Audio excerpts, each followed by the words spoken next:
Yeah, all right. Welcome to the Tuesday show. My name's Ultra David. And I'm James Chen. How's everybody going? We're going to talk about final round results, the tournament, the actually important part, which was Sonic Fox versus Goichi, etc.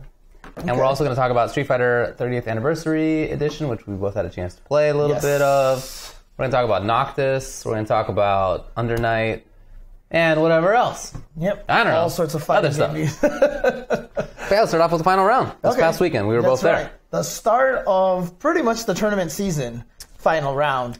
Started the Tekken World Tour, started the Capcom Pro Tour, and just, the first real major of the year a lot of times. And the first international major for Dragon Ball. Yes. Like, it really started off a lot of stuff this time. Yeah, exactly. So, well, before we get into the results and all that stuff, how do you feel about the event? I mean, it feels like it's kind of it's getting to a point where I feel like it's becoming a victim of its own history, success, position kind of thing. Because if you remember 2 years ago, Street Fighter V had 1,000 entrants in there, and that was in the original location that Larry had always been running the tournament. It was way too small, everything was late, it wasn't ready for all those entrants and everything. So last year, Larry upped the ante, got the convention center, a much bigger space, et cetera, but a lot of people kind of didn't go last year because they were already upset at the previous year. And now this year, it feels like it kind of dropped off a little bit more. I'm not sure what happened because I thought last year went really well. There definitely were fewer people. I mean, certainly than 2 years ago, and I don't remember how many people last year had, but I feel like there were fewer people this year. Right. It feels like it. It did feel like it. But, I still think it was well run, outside of a few stream gaffes here and there. I know the Sonic Fox Goichi match went, down for a little bit because someone accidentally used the stream key somewhere else. And trust me, I'm about as upset about it as anyone else, and we'll get into that as why. But, I don't know. It just felt like it didn't quite have that same scope as it did the previous years. However, I still think a lot of people need to kind of reevaluate, see if they can go back again. Yeah. Because, like I said, I thought it was run really well. And in talking with the players, I talked with people who were there to play, all sorts of different games. And they all had fine things to say about it. Like, there weren't organizational issues in the way that there have been in years past, which is great.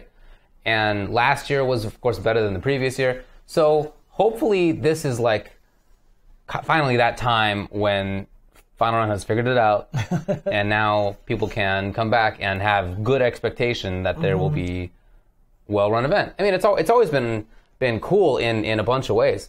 I always look forward to going there to play Third Strike against the especially the North Carolina crew, which is not so far away, of course, from Georgia, and whoever else wants to show up there as well.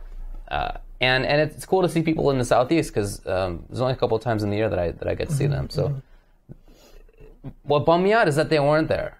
Right. Very few of them were there this time. So I hope that changes for next year because it did seem like it was well run. Right. Yeah. I mean, like I said, final round is always it's in a good time spot as well, because this is March, gives everyone time to prepare for the current season. Not just the players, but I mean the organizations, get the Capcom Pro Tour and the Tekken World Tour and all that stuff all ready to go. And so, we had a lot of games going on there, a lot of games with important, ramifications and standings and stuff like that. So definitely. I thought it was fun. I mean, there certainly is some stuff that I still wish that they would figure out. I think it's great that people can come and commentate, like whoever can commentate. On the one hand, that's super cool because that gives practice to local people, which is really important. On the other hand, it'd be nice if there was a little bit more coordination about what's going on that front. Yeah, so. I definitely heard some complaints about like pools for Dragon Ball. Right. Like obviously the exhibition was Yipes and Steve, which was great, and the top 8 was Steve and a Katana Prime, which I thought was fantastic, by the way. But like during pools, I heard it just was like whoever was jumping on or something like that. So I don't know. I haven't heard it myself, so I don't know. So change the topic. Good call. Thank you, Kay. Yeah, hopefully they get in that. There you go. It's like I said, I do think it's really important to have local commentators, but you can have a major where like there's that part of it. And just maybe have it scheduled or something. Like have it exactly. not quite as exactly not quite as ad hoc. Yeah, I mean, I'm getting some comments in there that in the chat that some people were saying that the pool commentary for Dragon Ball was not Right, great. I have heard the same. I've heard the same. I mean, obviously, if anyone who did that commentary is watching right now or hear a word of this, like, I mean, again, apologies, but I don't know about apologies, but it's something that you gotta work on, and the way that you work on it is by doing it. That's for sure. Right. But again, just maybe a little bit more coordination. If there's somebody who is doing it for the first time or is coming up, probably best to pair them with somebody who does know already what's going on that front, right? Rather than have two people who may not. In any case. Okay. All right, calm down, Curly. Calm down, Curly. Oh, man. Yeah. All right. Well, you want to talk about the results, or is there anything else to talk about in the tournament? Can you do that again? You never heard me do that? I've heard it before, but that time was particularly, there was that real like guttural sense to it that was great. So. Well, it's part of my heritage. All right, we got some results for final round here. Let's see here. Let's do this in backwards order, of course. Sure. Of the way that they were played on Sunday. Street Fighter V Arcade Edition. Obviously, 300 and almost 400 players. Yeah. First of the Capcom Pro Tour events. And so, needless to say, like 300 of the 400 people were like serious problems. Every pool had minimum of 2-3 quality players. Some had 5. Yeah, And those were known quality players, because we even had guys like Milo Mads almost take out Sako. For sure. We had Muso almost take out Daigo. There was people all over the place causing some problems around there. Definitely, man. Definitely. Yeah. That's right. Daigo almost lost to Musa. That was super good, though. Yeah, the Nash Guile fight right there. Very, in fact, cool. apparently I think you told me he dropped a combo in game 1 that would have won him that game. Right? Not outright won it, but okay. if he had hit that super, then he was like one hit away from taking the round. Gotcha. But instead, he dropped the super and he got punished for it. So it was just like the complete. Right. Okay. Musa and Milo are both ATL. Cool, man. Yeah, absolutely. They were all getting cheered for, just like Neon as well, who did make top 8. Spoilers! Oh, boy. Neon got top 8. And well, let's get to that. Sure. Do you want me to do top 16 or just do top 8? Yeah, go for it. So top 16 here was, and in 13th place was Red Bull Snake Eyes with Abigail, Razor Cien with Ibuki, Ponos Moke with Rashid, Oil King with Rashid. So there's going to be a lot of Rashids here. Okay. Right? So 9th place, Fox Momochi with Colleen, Cyclops Dogura with Urien, GGP Kazunoko with Cammy, and Cool Kid 93 with Abigail.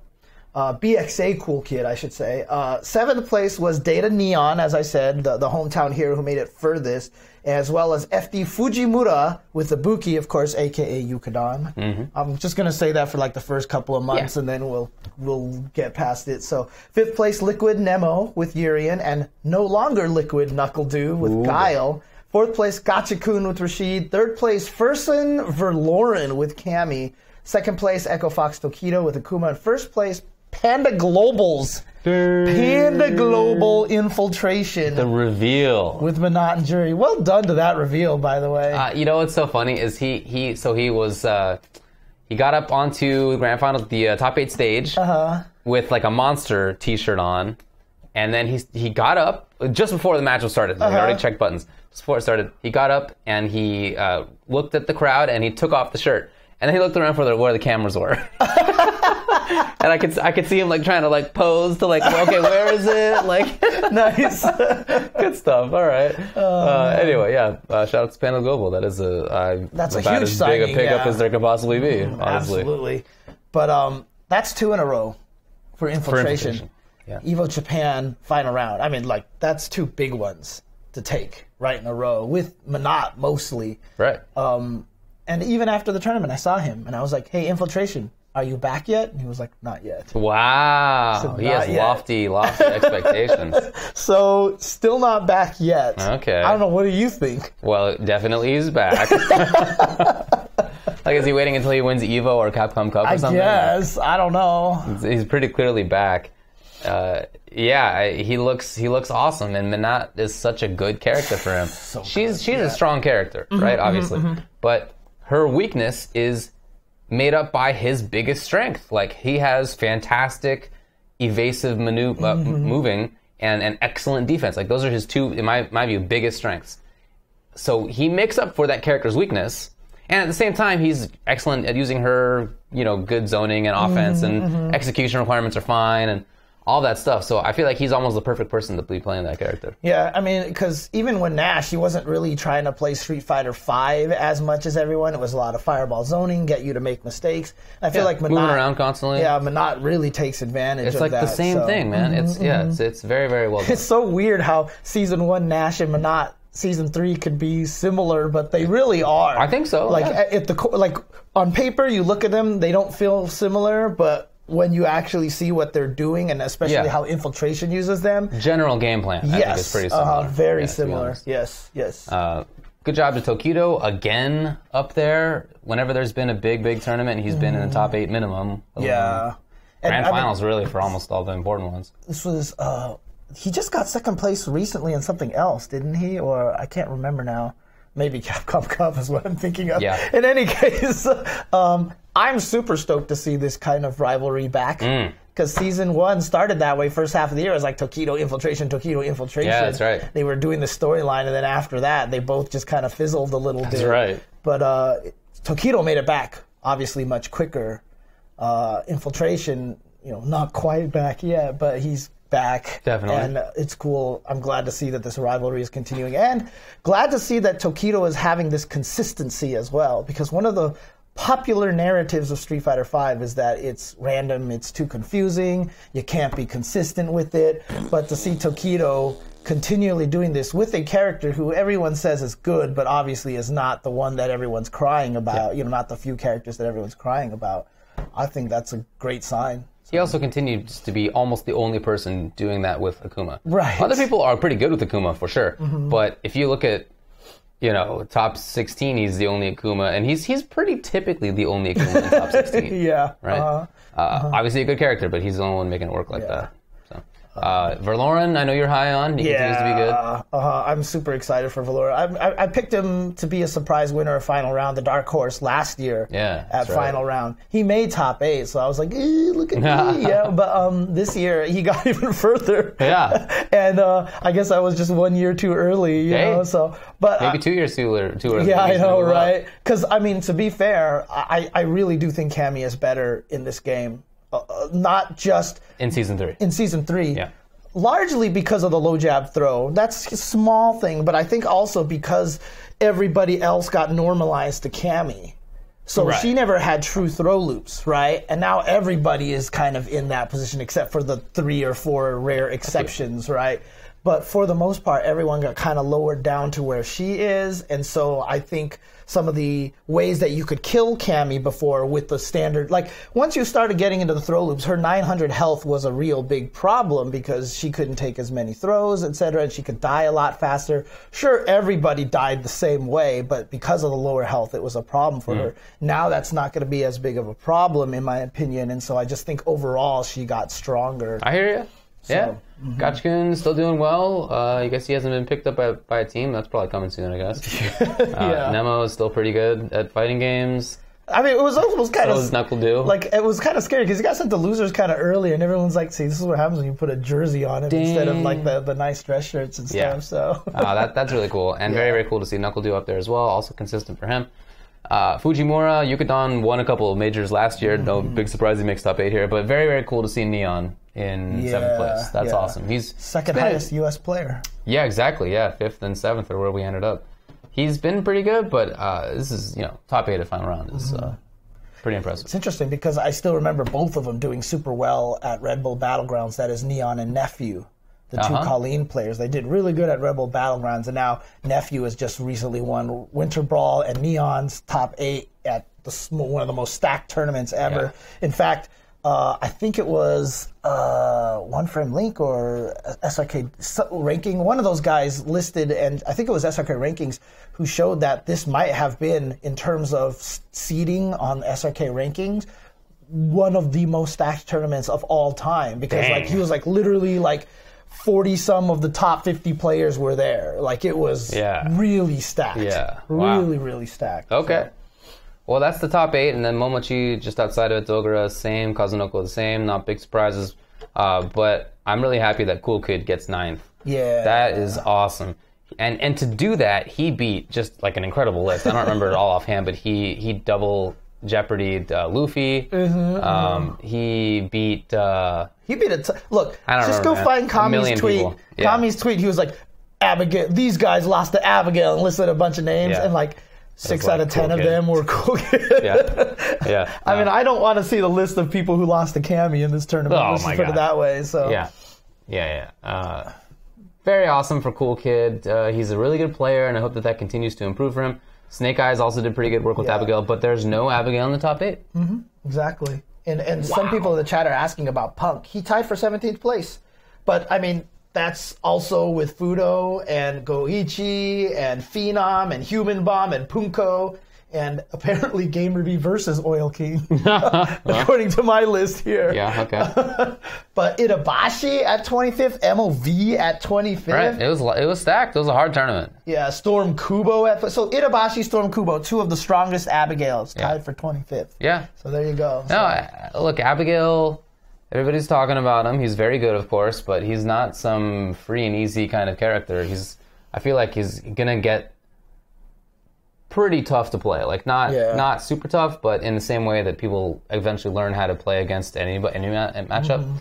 He had stuff that was like real nuts in the Street Fighter context. So when you first see him, you think, "Wow, I can't believe he has that damage and guard crushes or whatever, armor and whatever." Armor. But as you see more and more people play against him, they begin to figure it out, and we definitely saw that this weekend. Like we definitely saw people play against Abigail and know exactly what's up. Like I always remember, I think it was at Sencal Standoff. I was like, I really want to see Alex Myers play Cammy against. I want to see how he handles that matchup because I think it's a terrible matchup, right?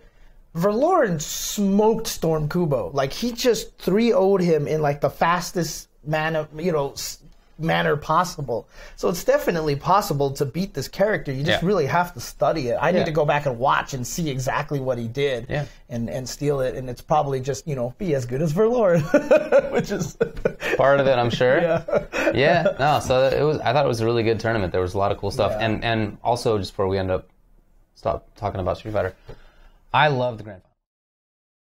I watched it again. Yes. You watch it again? I watched it again. Okay. Yeah, because so James and I were sitting like kind of off to the side, and we were maybe like 20 feet away from the player's monitor, and that's what we were looking at. So not the best like vantage point. You couldn't even see Manat orbs. Yeah, we didn't know if V-Trigger was still on or whatever. So I went back and watched it. Man, that was such a good set. Yeah. Just like awesome fundamentals, spacing, the movement from both players was really, really good.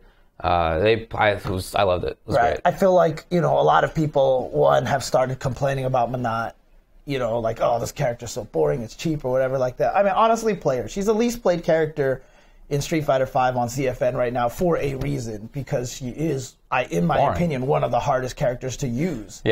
She really is. Like, you're going to be like, look at all these zoning buttons. You hit them and the opponent jumps, and you're like, I'm dead. What happened? That's Dawson life. Right, exactly. And a lot of people don't realize that that's how it is. When you, it's the injustice syndrome all over again, right? Like, you're watching Justice, you're like, look at this stupid zoning, look at Sonic 5. You try it. Like, it's not that easy. It's like you watch this Harlequin, like, do crazy zoning, you're like, I'll play her and just shoot guns all over the place. You try it and you die. Yeah. It's not as easy as it looks, so. But I really enjoyed it. One thing I want to ask you, though, is that, so last year, obviously there was a Season 2.5 patch, and Capcom seemed to wait a little bit for initial, feedback on what was going on. Do you think there's going to be a 3.5 patch this year? I guess if I had to bet on it, I would bet yes. Yeah, okay. And do you? I'm kind of hoping there is, but I'm also afraid there is, because I'm afraid they might nerf Abigail too much. Yeah. Now, granted, last year they didn't really kill anybody in the mid-season patch. Yurian got a few nerfs here and there, but they weren't significant. Hopefully they don't go overboard with Abigail, but the only reason why I hope they do is because I hope they do tone back Abigail just slightly, because I've said this all year long already. I just don't want guys like Jan and Storm Kubo and Itabashi and Cool Kid to get you're only winning because you're using these characters, which is a lot of people are going to end up doing, it's whatever. Yeah, every game has the top tier. It's fine. Yeah. Okay. I just don't know. Well, I do know. I guess people don't like losing to grapplers. But Yeah, that's another one too. that's part of it for sure. Because I think that Guile and Rashid and maybe Cammy are all better than he is. Yeah, I don't know about Cammy, but like maybe. But he's probably top 5. But like, I don't think he's the best character in the game. I mean, most people are still pointing to Rashid. Yeah. Everyone that I've talked to has still said Rashid. Yeah. I honestly think that, dude, I can't. If I had to pick a top 3, I couldn't do it. Okay, because it's a top 4. It's a top 4 to me, right? Oh yeah, was it the 4 I mentioned? Yeah, Okay. Guile, Rashid, Cammy, and Abigail. So that's what it is for me. Well, that's Street Fighter for now. Yep. Okay. Yeah, Tekken 7. Tekken 7. Top 7 in this one. Again, this is the first one of the Tekken World Tour. Yeah. Kind of interesting situation. Really was dominated by the Korean players. There was basically 6 Koreans in top 8. And so if you actually look, 7th place was ITS Lil Majin with King. Let's go Lil Majin. 7th place was Fursun Lohai with Shaheen. 5th place, Kokoma with Dragunov and Kazumi. 5th place, RB Anakin, highest playing U.S. player. All right. Highest placing U.S. players. Very similar to Street Fighter if you look. Yeah. Yeah, 5th and 7th, right? So Jack 7, 4th place, ROX Dragon ITS Chanel with Elisa and Geese. 3rd place, Fox Saint. Echo Fox Saint with Jack 7. 2nd place, Echo Fox JDCR with Dragunov. And 1st place, speaking of welcome back, is ROX Dragon Knee with Deviljin and Paul. So that was cool. Knee, who was a player who just kind of came back partway through last season, seems like he's really fully back and he's in the mix of it again. He was able to beat Saint and JDCR in this tournament. So interesting start to the Tekken World Tour. Yeah, that's very cool. That's very cool. And in talking with people who did commentary for Tekken in the pools, they said that pools were like as stacked as we're talking about for Street Fighter. They said like pools were crazy. Like constantly there was cool stuff happening. Right. So. And yeah, I mean, again, this is, as much as people want to see consistency in games, like consistency also kind of breeds complacency a little bit sometimes when it's just like, here comes JDCR, is going to win another tournament. So, to have this kind of thrown into the mix, to have Knee right there, in the mix of things. I mean, the surprising stuff, if I'm not mistaken, John Ding didn't even finish top 8. So UIU John Ding only got 9th place right there. So, but again, as you mentioned, I mean, look at the rest of the guys. Jackie Tran, Fergus, LJR in 9th place, Spiro Jin, Joey Fury Speed Kicks in 13th place. Yeah. So very stacked tournament. So no shock that any one of these guys didn't make top 8. Let's just put it that way. So it's always cool watching Tekken at final round because Atlanta is traditionally such a good Tekken city. So it was cool. All right. Anything else to say there? Nope. Let's. You know what? I haven't actually watched the top 8 fully. Oh. I will probably go back and do that at some point in time. Just watching it. Yeah. I'll watch it on stream with other people. I probably won't do commentary with it, but I'll just watch it. Cool, man. Okay. Dragon Ball Fighters. Ooh, big one here. Yeah. Big one. Yeah. And so. Actually, I'll read off the top 8, and then I'll point out something that someone else tweeted to me about, which I thought was the super coolest thing ever. Okay. 7th place was Echo Fox Momochi. Yeah. With Grohan, A16, and Goku Black. 7th place also Ponos Moke with Cell, Trunks, and Vegeta. And apparently Momochi's been cracking out on this game. Yeah, I talked with Boken from Echo Fox, the manager. And he said that Momochi has been indeed cracking out on it, even more so than in Street Fighter. Yeah, And also that the way he plays this game is very Street Fighter inspired. He apparently opened up. He was just doing like frame traps. He wasn't doing like crazy high-low mix-ups or whatever. Just like frame traps. Like he would like walk back and like. Yeah. Dude, nobody puts Momochi into a fighting game better than Momochi does. Oh yeah, dude. Because we've said that about Ken for years. He's still putting Street Fighter 4 into Street Fighter 5. I feel like he's putting Third Strike in that game. Yeah, exactly. For sure, Momochi just he put Third Strike in SF4. He put Third Strike in SF5. Yeah. Now he's putting Third Strike in Dragon Ball. Yep, definitely. 5th place, Nakio with Kid Buu, Goku, and Grohan, and Chris G, EGNY Chris G with Trunks, Android 18, and Vegeta. 4th place, GGP Kazunoko with Grohan, Goku Black, and Vegeta. 3rd place, CAG Dogura with Kid Buu, Cell, and Vegeta. And of course, Dogura famously knocked his teammate Goichi into loser's bracket. That was also hilarious. Well, he finished first here. And second place, Echo Fox, Sonic Fox, with Goku Black Hit and Android, and of course, CAG Goichi with Gohan, Cell, and Vegeta. So when Dogura beat Goichi in winner's side of top 8, as they were walking back down to the stage, I was down to the seats. I was sitting near where they were seated, and Boken was also there. He's not just Echo Fox manager; he's also translator, so he speaks Japanese. And he overheard them talking, and Dogura was ripping on Goichi, like, "Oh, hey, you feel salty?" That's awesome. It was so funny. That's awesome, dude. Okay, okay. Because I could definitely see him yapping at Goichi, and Goichi was just kind of sit there, like in his seat. I can definitely see it. See, what's cool about that is you don't imagine the Japanese players doing that, right? Yeah. But then when you find out that they're actually doing, that's actually awesome, dude. Yeah, that's was really so good. Well, Goichi got his revenge against Dogura in loser's bracket, and then he ended up beating Sonic Fox 2 sets. It looked like a wash at first after the exhibition. It looked like just, Goichi had all the reads. He went 3-0 in the first set, but then it turned out to be 3-2 in the second set. Although he went up 2-0, and then Sonic Fox came back 2 in a row, but then Goichi was able to finish it out. Right. So. Yeah. We'll talk about the exhibition in a little bit too, but definitely seems like Goichi is the best. Yeah. For sure. Yeah. But you know what? The interesting tidbit, the trivia that someone else pointed out to me was that the entire top 8 is made out of former EVO top 8 finishers of all sorts of different games. Yeah, that makes total sense. Right? Yeah. But the cool part is that they're all from different games, right? Sonic Fox is the NRS guy, Goichi, everything but Street Fighter mainly, and probably some of the Air Dasher games as well. But for sure, Dogura. I'm not sure if you did it at EVO. Oh, yeah, that's actually true. Dogura definitely, BlazBlue, Kazunoko. Nakiel has done it before, Christie and Marvel, Momochi and Street Fighter, Moke and Street Fighter. So it's the melting pot right now. This is Moke having done well at SBO in Persona, I think. Oh, is it? Okay. And Kazunoko Gear, Nakiel also BlazBlue. Mm-hmm. Yeah, there's a lot of different stuff out there. I think that's super cool. Yeah. It really is. It really is bringing scenes together. And then if you go down a little bit further, Abigin, DeKill Sage, Fame, Flux is down there. Yeah. Mike and Ike, Lost Soul, Galileo, another top 8. I didn't even notice that Mike and Ike made it that far. Yeah, that's awesome. That's actually cool. I know Gross made it really far. The NRS player. Right. So yeah, dude, there's the people from all sorts of different scenes are playing this game. I think that's super cool. That's super cool. Yeah. Oh no, I love it. It was cool to see Chris G. Momochi play his style. Obviously didn't work out. He got busted by Chris, but I think that's kind of cool to see him trying to make that work.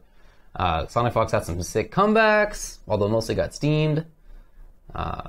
It was a good top 8. I mean, it was really fun to watch. The grand finals was probably one of the better grand finals I've seen in a while. It looked like it was going bad, but again, it's the storyline of watching that exhibition and then seeing Sonic Fox really start to kind of counter-adapt and really get up there again. So I thought that was really cool. Yeah, dude. I just want to make sure I did have that right, that he went up 2-0 in the end, but they don't have the actual round data here. Okay. Well, and the exhibition also occurred on Friday night. Which was huge, of course. That's what I was mostly even looking forward to the weekend. Goichi won 10-4. At the start, Sonic Fox went up 2-0, and then he was tied 3-3 at one point, and then it was basically the Goichi show after that. Yeah, I mean, if you think about it, Sonic Fox went up 2-0, and then afterwards lost 10-2.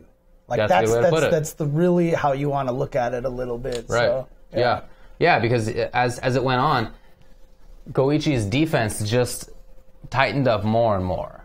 It's always good, but you could see it just tightening. Right. He started teching every single Dragon Rush. He started jumping out of he was jumping out of Goku Black command grabs. Yeah, and hit command grabs too, or unblockables, right?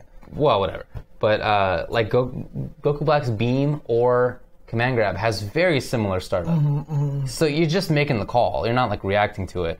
And he he just always did. It was wild. His defense was amazing. Yeah. But I also felt that as it went on, and in the grand final set too, that not just was Goichi playing better, but he also definitely had a better team. Yeah. I felt like that became pretty clear. Well, I mean, after the tournament, Sonic Fox says, I'm learning adult Gohan, Right. Adult Gohan now. Right. So he's just like, I'm just learning this character. He also said today on Twitter that he's thinking about picking Beerus back up.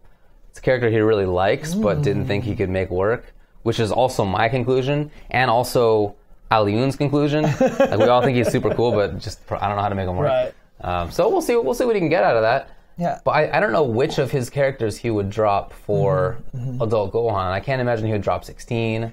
I think Goku Black was actually the weak link on his team, to be honest with you. So, I mean, it's interesting because last week I said that I believe that Goichi is the one that has more pressure going into this, and you could kind of see that as it started because Sonic Fox was loose, he was laughing, and Goichi was just like. Especially when Sonic Fox was up 2-0. He was having a blast. Honestly, if Goichi had won game 1, I think it might have been 10-1. You know, because I just think Goichi was nervous at first. But then as soon as he started winning, you started seeing the smiles from Goichi, and then Goichi doing this thing, you know. Like, he started gaining the confidence back. And honestly, I think one of the things that Sonic Fox, the reason why he jumped out to that lead, though, was that he kind of did... And this is weird. I'm not saying that this is something that he messed up on because Sonic Fox is obviously one of the greatest of all time, and who am I to give him advice? So I'll get into this a little bit, but I just watched the first to 10, like literally before this show. Oh, cool. So I actually got to sit down and see it because I didn't really get to see it at the time. I'll get into that in a little bit. But Sonic Fox used all of his tricks really early on. In the first, so like he would do air dash with hit and do light, medium, heavy. The heavy would reset, and then he would immediately go into command throw. He landed that the first 2 times, and then he never landed that again. But he did that trick. He did a lot of the dash-up dragon rushes. He showed all of his cards, I felt like, a little bit too quickly. And to Sonic Fox's credit, everybody else melts under that. Yeah. You know what I mean? Everyone else forgets. But even after, you know, knowing what you told me that Goichi started jumping away from hits, command grab, and all that stuff like that, I was thinking about it, and I could see him set it up the next time. And then Goichi would block the 3 air dash moves a lot of the times. He kept using a lot of the same mix-ups, and Goichi kept blocking him that way. So I think it's just he might have ran out of mix-ups. Yeah, I do think that's part of it. To me, the weakest link on his team is hit. I play the same team, but in 16 in front and Goku Black in the back. That's right. Yeah. Black has a good assist. Yeah, that's true. So Sonic Fox starts him in front, so you don't see that as often. But when Hit wants to approach or when 16 wants to approach, having a beam is really handy. Right. And it's really handy for continuing combos too. Whereas Hit, although I think he's super fun, I really think Goichi exposed him as a character. Like, against everybody else, Hit will snipe with the tracking shot into damage. Or he'll do like wild cross up on the ground or whatever it is, or command grab and full screen, whatever. None of that stuff worked on Goichi. Yeah. Like none of it. Like the only times he ever got a hit is when he was just doing like basic like air dash into overhead, you know, grab or whatever. Like it doesn't even have a low in the same. Right, he can't even do jump into low and stuff like that. So I think that was a big issue. Interesting. No, that makes sense. And honestly, it was very apparent that Android 16 was doing all the work. It's 16 for sure. And even in the grand finals, his comebacks, he made all the comebacks with Android 16. That's why I think you should just start that guy. I know, right? Can you imagine if he just started Android 16 with the 2 assists? That's what I think. Right from the get-go. I mean, that's what I've been doing. You know. I think Black is a better character to pick. But I wouldn't be surprised if he just like dumps both of them and plays 16 adult Gohan, whatever. Yeah. But, I mean, honestly, I was talking to Sonic Fox afterwards. You know that guy. He doesn't get particularly salty, even though on Twitter he was like, usually I get over this, but, like, I'm really frustrated right now. You know, I was so close. Like, but not salty, really. It's not like, it's more like, I think it's like, I can't believe somebody beat me. I think that, like, it's not like saltiness. It's like, what? Yeah, it's just like confusion. Yeah, Sonic Fox, it upends his worldview. He literally tweeted, he was like, I'm so mad that I lost after getting so close, right? And I was like, it's the first time for everything, Sonic Fox. Right. Because he might have never felt this before. I mean, like literally almost never. Yeah. Oh, man. So. But, you know, talking to him afterwards, again, I was like, well, you're still undisputed second best person on the planet, possibly. So I was like, and now you have someone to chase, and I think that's good. I think that fuels him, and that'll make him better in the end as well. But definitely Goichi's the best right now. Alrighty. Okay, so that was Dragon Ball. Let's talk about some Guilty Gear. 7th place was TSD Tenpai with Dizzy. Data Hime Cut with Leo Whitefang. 5th place was Abigen with Potemkin and UIU Beautiful Dude with Zatoichi. 4th place, The Arm with Ramlethal. 3rd place, TGQ Zenzen Kai Kisk. 2nd place, GGP Kazunoko with Raven. 1st place, Wong Nation PAG Lost Soul Elfelt. Yeah. Coming from loser's bracket. Oh, sick. Okay. Yeah, coming from loser's bracket, had to reset it against Kazunoko, and he won it. I ended up having lunch, dinner, whatever 4 o'clock meals count as, with like Justin Wong and a bunch of guys, and he was just like so happy. He was cheesy. Oh yeah, he was cheesy. Oh, like, I'm sure. Lost Soul came back. It was so sick. And that's awesome. Yeah, it's another top 8 that I need to sit down and watch because sure. I want to see what Lost Soul did on that one. So congrats to him. That's super cool. Yeah, good stuff to Lost Soul. Marvel vs. Capcom Infinite here. 7th place TNS Ronan Healy with Power Sigma Ultron Space Sigma Nemesis, as well as GOL Ramasama with Space Hager and Dormammu. 5th place NB80C Static Alpha with Soul Strider Hiryu Winter Soldier and Soul Strider Hiryu Dante. 5th place was TLT Tayson with Space Gamora Ultron. 4th place, Not Enough Damage, Space Ultron Doctor Strange. He was their hometown hero that time. 3rd place, Noel B. Hungry, playing out of his mind. He made it into top 8 on win. I think he made it into winners finals. Yeah, he's been doing really well lately, man. Yeah. He said like everything felt slow to him that weekend. Ooh. Like everything, he just see everything. It was really weird. But Space Rocket Raccoon Gamora, of course. 2nd place, EGNY Chris G with Space Morrigan Monster Hunter and Space Winter Soldier Monster Hunter. So he actually used a non-Morrigan team at some point. Okay. But 1st place, NB80C Dual Kevin. Yeah. With Space, Dante, and Hawkeye, including a 3-0 in Grand Finals. I was just going to say, I feel like he's the best. Yeah. Like, he's been the best, and he probably is the best. Yeah. He just looks so good. His screen control is amazing. His movement is amazing. He's just an excellent player. Right. So Chris G actually did reset the bracket 3-1 in Grand Finals, but then Dual Kevin took the last set 3-0, and the last one was on like some ridiculous levels of chip damage. Dang, okay. He had like this much left, Morgan, and he did the up super with Hawkeye, and all the arrows fell on him, and he just died. Wow, really? He just exploded, and even Chris G looked at him and was like, what the hell happened? Yeah. Chip is not typically that big in that game. So. Interesting. Okay. But yeah, I mean, God, I gotta go back and watch all these top 8s because like I didn't watch this one because I was doing Injustice at the time. So I definitely got to go back and watch. I want to watch this just because like I just want to see what Dual Kevin's doing with Hawkeye. I think that's super cool. It's the same he's been doing. You know, he just has excellent space control and he waits at the right moments and it's classic zoning, dude. But very, very strong. Yep.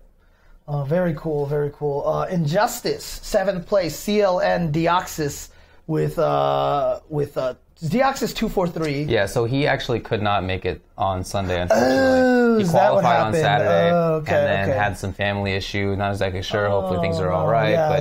He had to go home. He plays Blue Beetle, but didn't get to show up. Okay, yeah. I hope everything's doing okay for you, sir.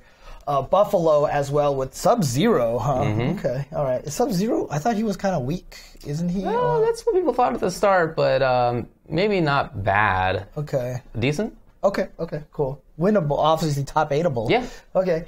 5th place, Tsunami V with The Flash and F3DR Gross with Black Adam. 4th place, DF Gurr with Adam. BXA in 3rd place, BXA Burrito Voorhees with Swamp Thing, Atrocitus, Bane, and Brainiac. Did he really use them all in top 8? He sure did. Dang. Okay. 2nd place, Circa Forever King with Batman. And 1st place, this time not to be defeated by Forever King, Echo Fox, Sonic Fox with Fire. Yeah. He's doing Firestorm now. Yeah, just whatever. In fact, this is 4 majors in a row that he's won Injustice 2 with 4 different characters. Yeah. Last Winter Ball he won with Michelangelo. Right, that's right. I don't even remember who the ones were before because it just feels like it changes all the time. So yeah, Firestorm, nobody challenged him. It was a blow up. Firestorm, like typically Sonic Fox will play weirdo characters that like typically aren't top tier. Mm-hmm. Sometimes, but pretty rarely.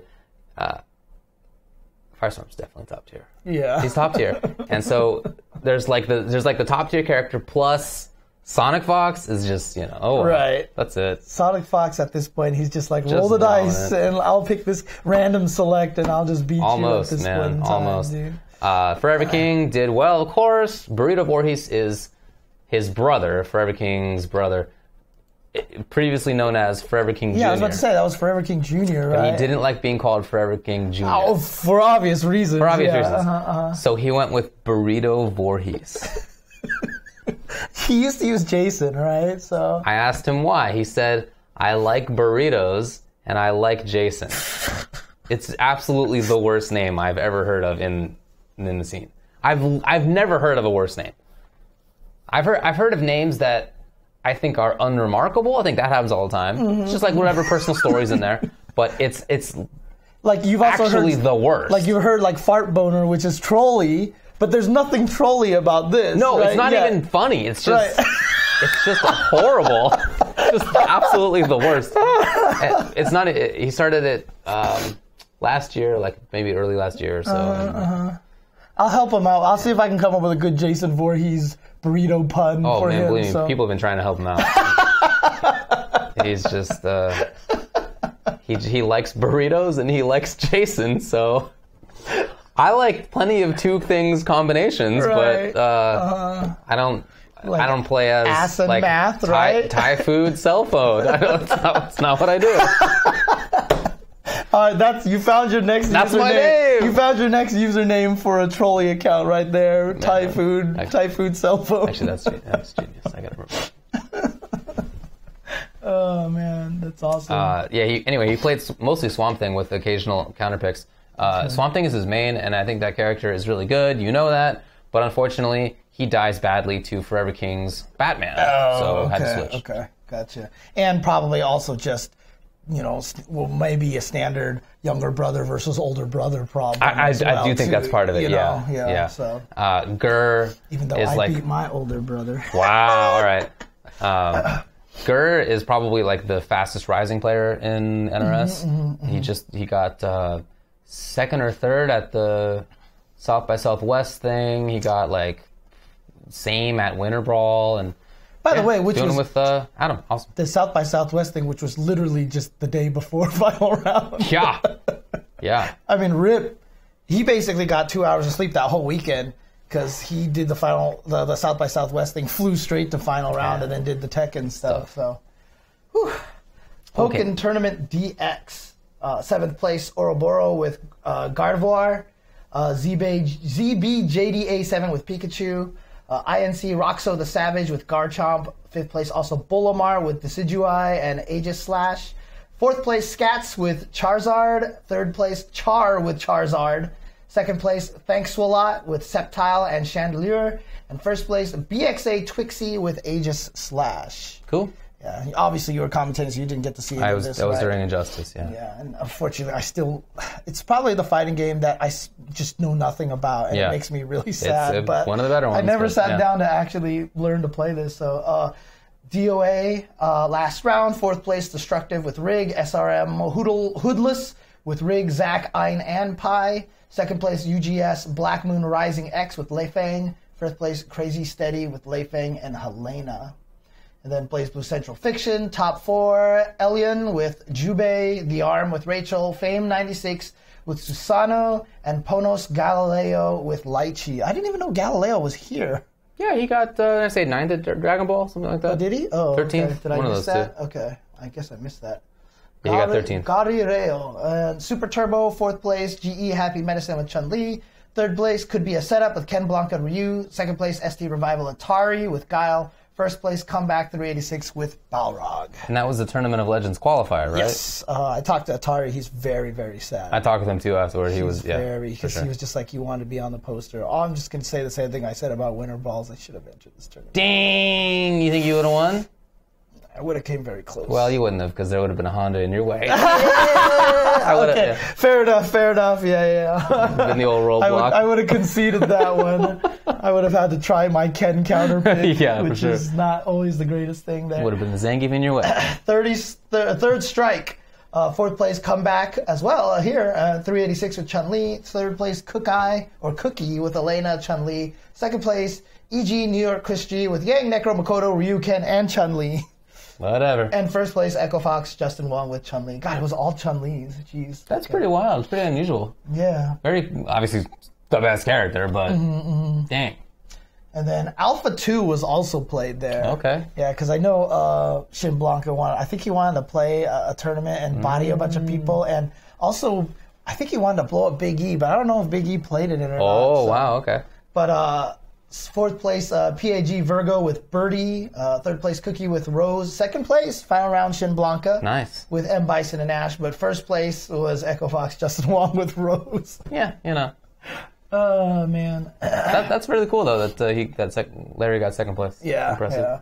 yeah. I saw someone said that Justin Wong went to losers in Dragon Ball versus Galileo, or Galileo, I should say. And but Justin hasn't really been. He's kind of trolling in that game because he plays the 3 Goku team and stuff. But he's like, I got like 17th place. Maybe I should play this game more. Yeah, that would be cool. And you know what? I mean, honestly, having that MVC2 background is similar to Goichi and the Melty Blood background. He's going to be able to block everything. Makes sense, yeah. And he even told me that because before I was just like, I can't deal with pressure. It was one of my post-online ranked matches tweets. I'm always just kind of tweeting my progress. And I was like, so I think Vanish is like the best way to get out of there. And people are like, yeah, it can be baited, whatever. And I was like, at the levels that I'm playing at, it's great, right? But Justin was like, no, the game is all about blocking. It's like, just block everything until you find the way out. And in fact, that's what Goichi did to Sonic Fox a lot of times. And I think you were the one that pointed out that he would just wait for Dragon Rush so he could reset to neutral. Right. So he would just block, Dragon Rush, tech, neutral. Yep. So it almost would have been better if Sonic Fox never Dragon Rushed at all. It's wild. Yeah. Yeah. Well, all right. There's the tournament. Mm-hmm. Pretty good. Went well. A lot of fun games.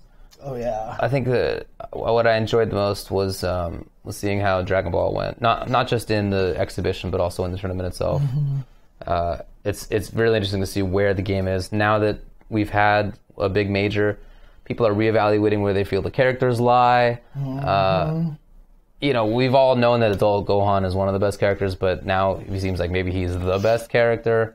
But, hard to start. Yeah. I feel like we'll need more time to know for sure. This game is definitely, the balance is starting to be felt. Yeah. I described the character, the balance is really a balance of have and have-nots, because the system mechanics are pretty strong in this game. For sure. So it's like, do you have this system mechanic available to you? Because Yamcha doesn't have mid-air combo relaunches, and he doesn't have knockdowns in the air. Like, he's just in this weird position, right?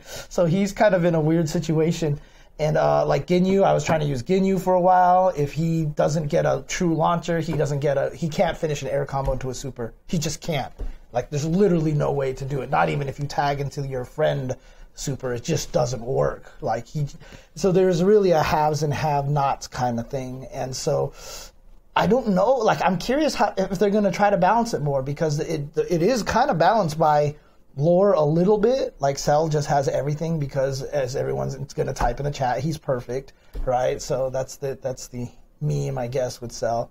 But the tiers are really starting to find itself in that game, like really, really. And there's definitely a top tier that's much stronger, and it's becoming more MVC2 like. A lot of people I've heard make a lot of parallels to MVC2.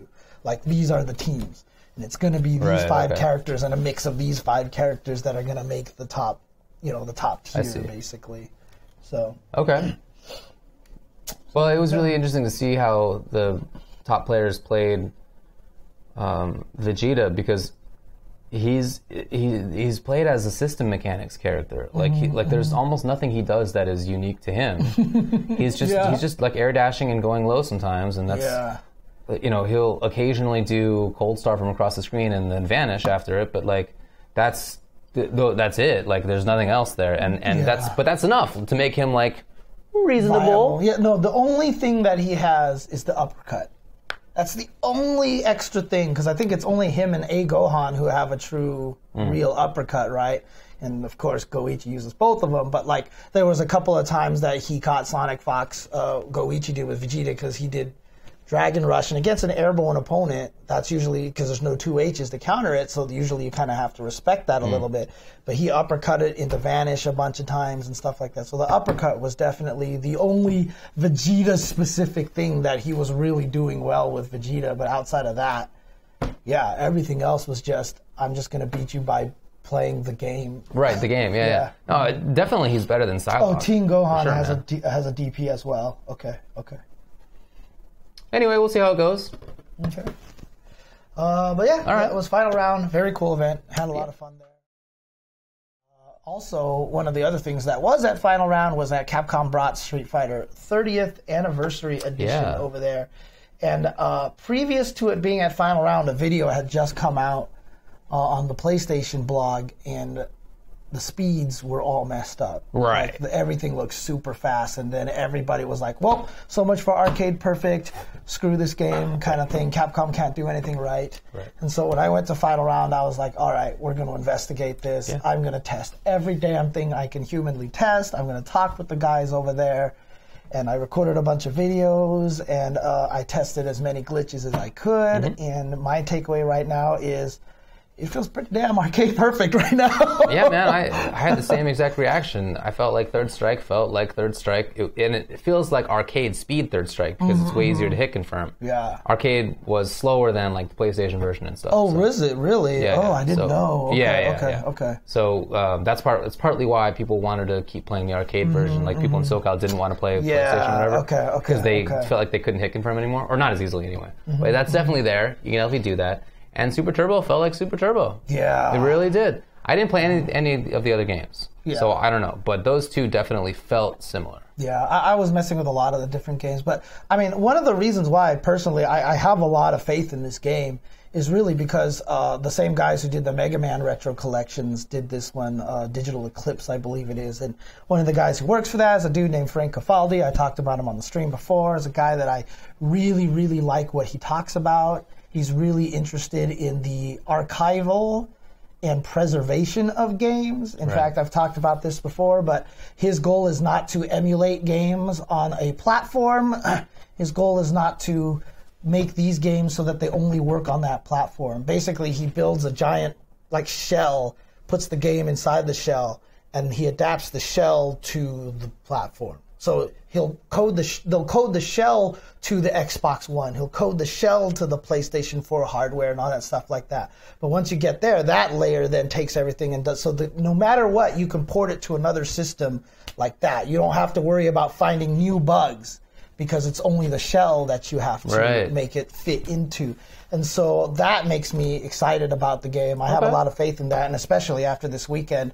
I tested every damn thing. People just sent me things all over. I didn't even know some of the things. The Capcom guys even told me some stuff that were bugs that are still in there that I bet you even Third Strike players don't know about, And I could not find anything that didn't work except for stuff that they intentionally made it so that it didn't work, So game freezing glitches for the online games were gone. And then also the Guile reset didn't reset the game anymore. It was really odd.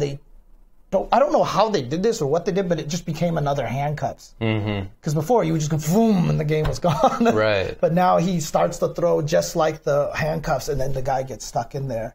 But even all the really obscure bugs, like Zangief rapid fire, crouching light kick in World Warrior, and all the weird Alpha 3 ones. So Rolento and Guy had game freezing bugs where you could do Kara Visms. And then they would just end up floating across the screen and kicking, and as soon as it runs out, they just get stuck in the air floating forever, and then they're unhittable, and then the whole thing just went away. But those were gone. I see. Stuff like that. Because it's going to be played online. They don't want to screw up the online experience. I get it. Even Ken killing Makoto and having Makoto spaz in the air, even though that didn't freeze the game, they got rid of that because it was just a delay and weird and stuff like that. So, but a lot of the other stuff, Ryu throw in the Shinsho worked, even Akuma teleporting and killing Sei, Enbu, and Ganejin, which I didn't even know was a thing. I didn't know that was a thing either, to be honest. I mean, it looks like Ganejin's shadow goes away, but he's still Ganejin, but it actually looked like, because the shadows go away, that Sei, Enbu is literally just done. Wow. I didn't even know that was a thing. I didn't either. Yeah. Yeah. Yeah, no, it seemed really good. The only thing that people have been chatting about and we didn't test was the input delay. And I don't know. There's like some input delay for PlayStation and whatever. And I don't know if this game suffers from significant input lag. It didn't seem like it to me, but I'm not good at testing that. Right. I'm really not good at testing that. So I don't want to like make a pronunciation on that either way. Yeah, Atari, who does nothing but plays arcade ST, said he went and played it, and he said it felt a little laggy to him. But like us, like we both played 30th anniversary and the arcade cabinet. I didn't feel like there was any. Same with me, but again, but we're not the good worst. at it. We're the worst at testing that because I am muscle memory man. You know what I mean? So it just doesn't even matter to me once I just start doing it. So and of course we're also coming from Street Fighter V, land of 6 frame lags. So you know it's like this was 6.5 frame lag. So who knows? You know, for us this feels great. Well, I talked with Arturo Sanchez. He said it also felt good to him. Both games. Yeah. So anyway, I'm really pretty positive on it. Also, the other thing that blew me away, honestly, was the load times for the game. Oh, it's crazy fast. So crazy. This was a special build, which what the Capcom guys were telling me. So there was obviously no title screen or whatever. It just went straight to versus mode when you picked the thing, right? When you picked the game. But it was literally like, let me go to the title menu, hit start, boom, character select. Like it wasn't. It's crazy fast. Literally 2 seconds. Yeah. Like there was. So I was playing against. I feel like it was just like half or something. I was playing against a guy who was playing Old Sagat, and he picked Sagat and tried to pick Old Sagat, and he screwed it up. And he was like, "Oh man, oh well, it's fine. Let's just play us through." And I was like, "No, let's press start, go back to press start, quit, yes, then select Super Turbo again. That's it. That it's was like 2 seconds. It's like literally that the length of time it took me to say that is definitely longer than how long it takes you to actually do it. It's 2 seconds. On it's that crazy. demo version, after you win, it goes dun dun dun, one player versus people. Do you want to rematch? Ding, go to yes. That took longer than it went boom KO start. It'll seriously be like NRS games. I think if this gets into tournaments, actually it probably won't jump to versus screen right away. Well, you know. But there should maybe be an option for That'd be that. pretty sick. That actually should be an option for that. But yeah, it was crazy how fast really the enjoyed loading it. time was. So. And it looked good. Super Turbo does have the HD remix art, the like side art characters. Oh yeah. Some of them, Some of them. But you know, other than that, it was all good.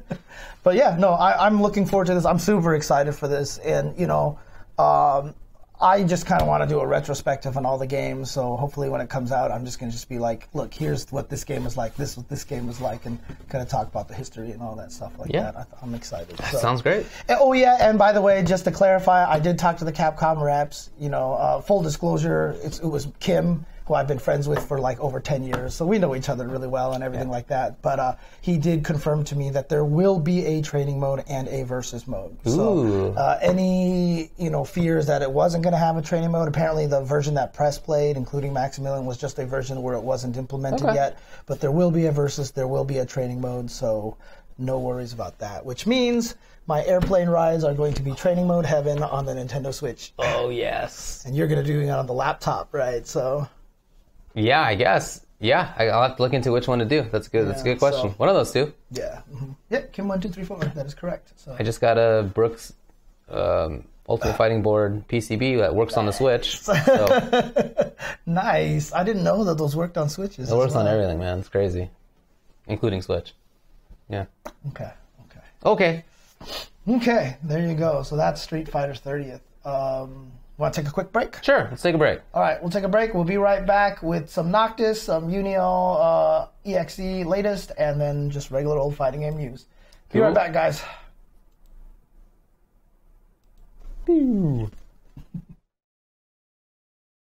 Welcome back to the show. Let's talk a little bit now about some new stuff. That's right. Noctis Lucas Callum?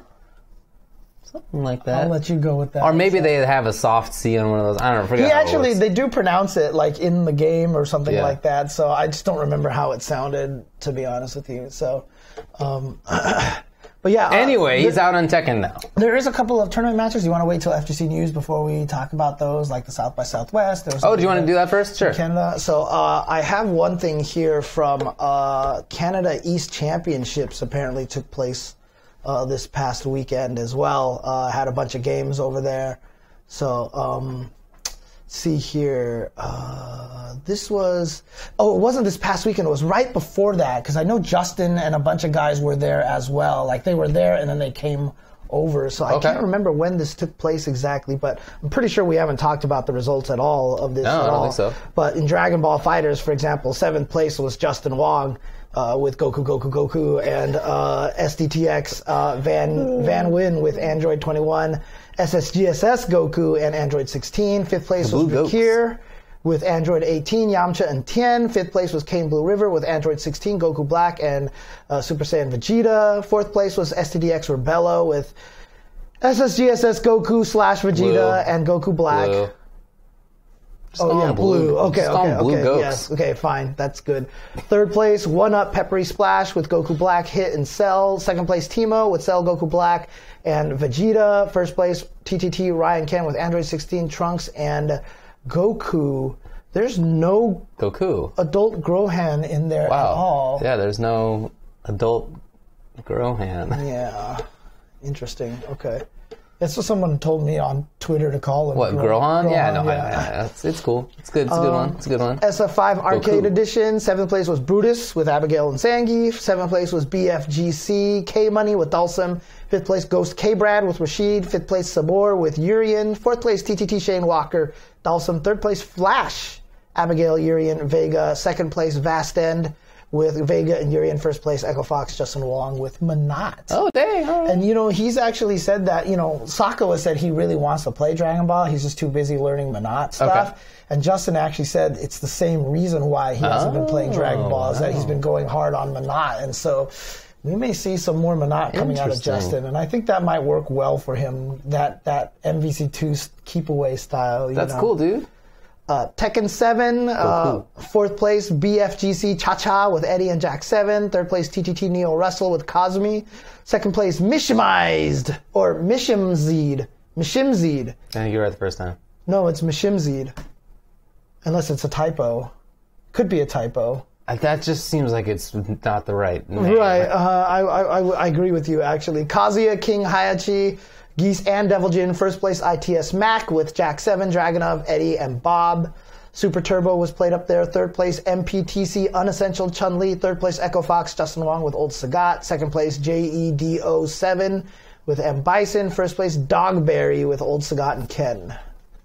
Sailor Moon was also played there, the Super Turbo version, Super Nintendo version of it. Okay. 4th place was Dogberry, Sailor Jupiter. 3rd place was Echo Fox, Justin Wong, really? With Sailor Mars. What? Not surprised. 2nd place, SRK Missing Person with Sailor Uranus, Sailor Mercury, and Sailor Mars. And 1st place, TTT Neo Russell with Sailor Pluto and Sailor Venus. Good work out there. And a bunch of other games here played. KOF 14 was won by Alvin KOF. Samurai Showdown 5 Special was won by Secret TSF with Ukyo. Okay. Guilty Gear Rev 2 was won by 1-Up Peppery Splash with Zatuichi. BlazBlue Central Fiction was won by Rikir. Capcom Infinite was run by Teemo with Soul Dormammu Nova. Injustice was won by Biohazard with Bane. Makes sense. Biohazard with Bane. All right. I don't have the results for the South by Southwest thing here. Let me grab that real quick. Are you pulling it up right now? Sure.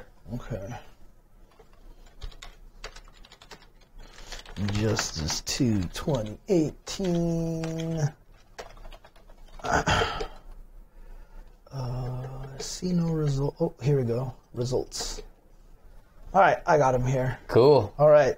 7th place was F3DR Gross with Green Lantern and Aquaman. BC. This is, of course, Injustice 2 at the South by Southwest tournament. Last year they did Street Fighter 5, and this year they did Injustice. So, and then BC Honeybee with The Flash and Dr. Fate. 5th place was CLN Deoxys with Blue Beetle and Black Adam, as well as RNG White Boy with Scarecrow. 4th place was Noble Samij with Catwoman. 3rd place, DF Gurr with The Atom and Bane. Second place, BC Biohazard with Bane and Starfire. First place, ALG Dragon with Black Adam and Aquaman. Did Dragon not go to final round? Most of those guys didn't go to final round. Interesting. Look at that. Yeah, I mean, Honeybee, White Boy, Samij, Biohazard, and Dragon, none of them went to final round. I actually heard from somebody that a lot of those guys were not told the South by Southwest event was one day. That is accurate. And that they just booked for the whole weekend. Slayer was there until Monday. That sucks. Yes. Oh, that's unfortunate. That definitely sucks. That's unfortunate. It's a bummer that it was announced so late. You know, it's a bummer that it's the same like time frame as final round, so many people had to make the choice of which one to go to, and that one had a big pot bonus. Right. I forget exactly how much, but like first place, they did a really good pot payout.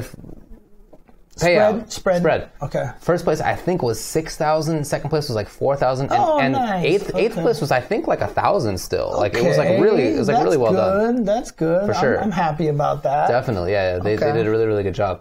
But yeah, as a result of it having been announced so late and just before final round, unfortunately, the Injustice tournament at final round, a little light. A little light. Right. So definitely a bummer. But anyway, glad that those guys got some moolah. Yep. That's cool. I'm down for that. I think 2 years ago, South by Southwest did Smash.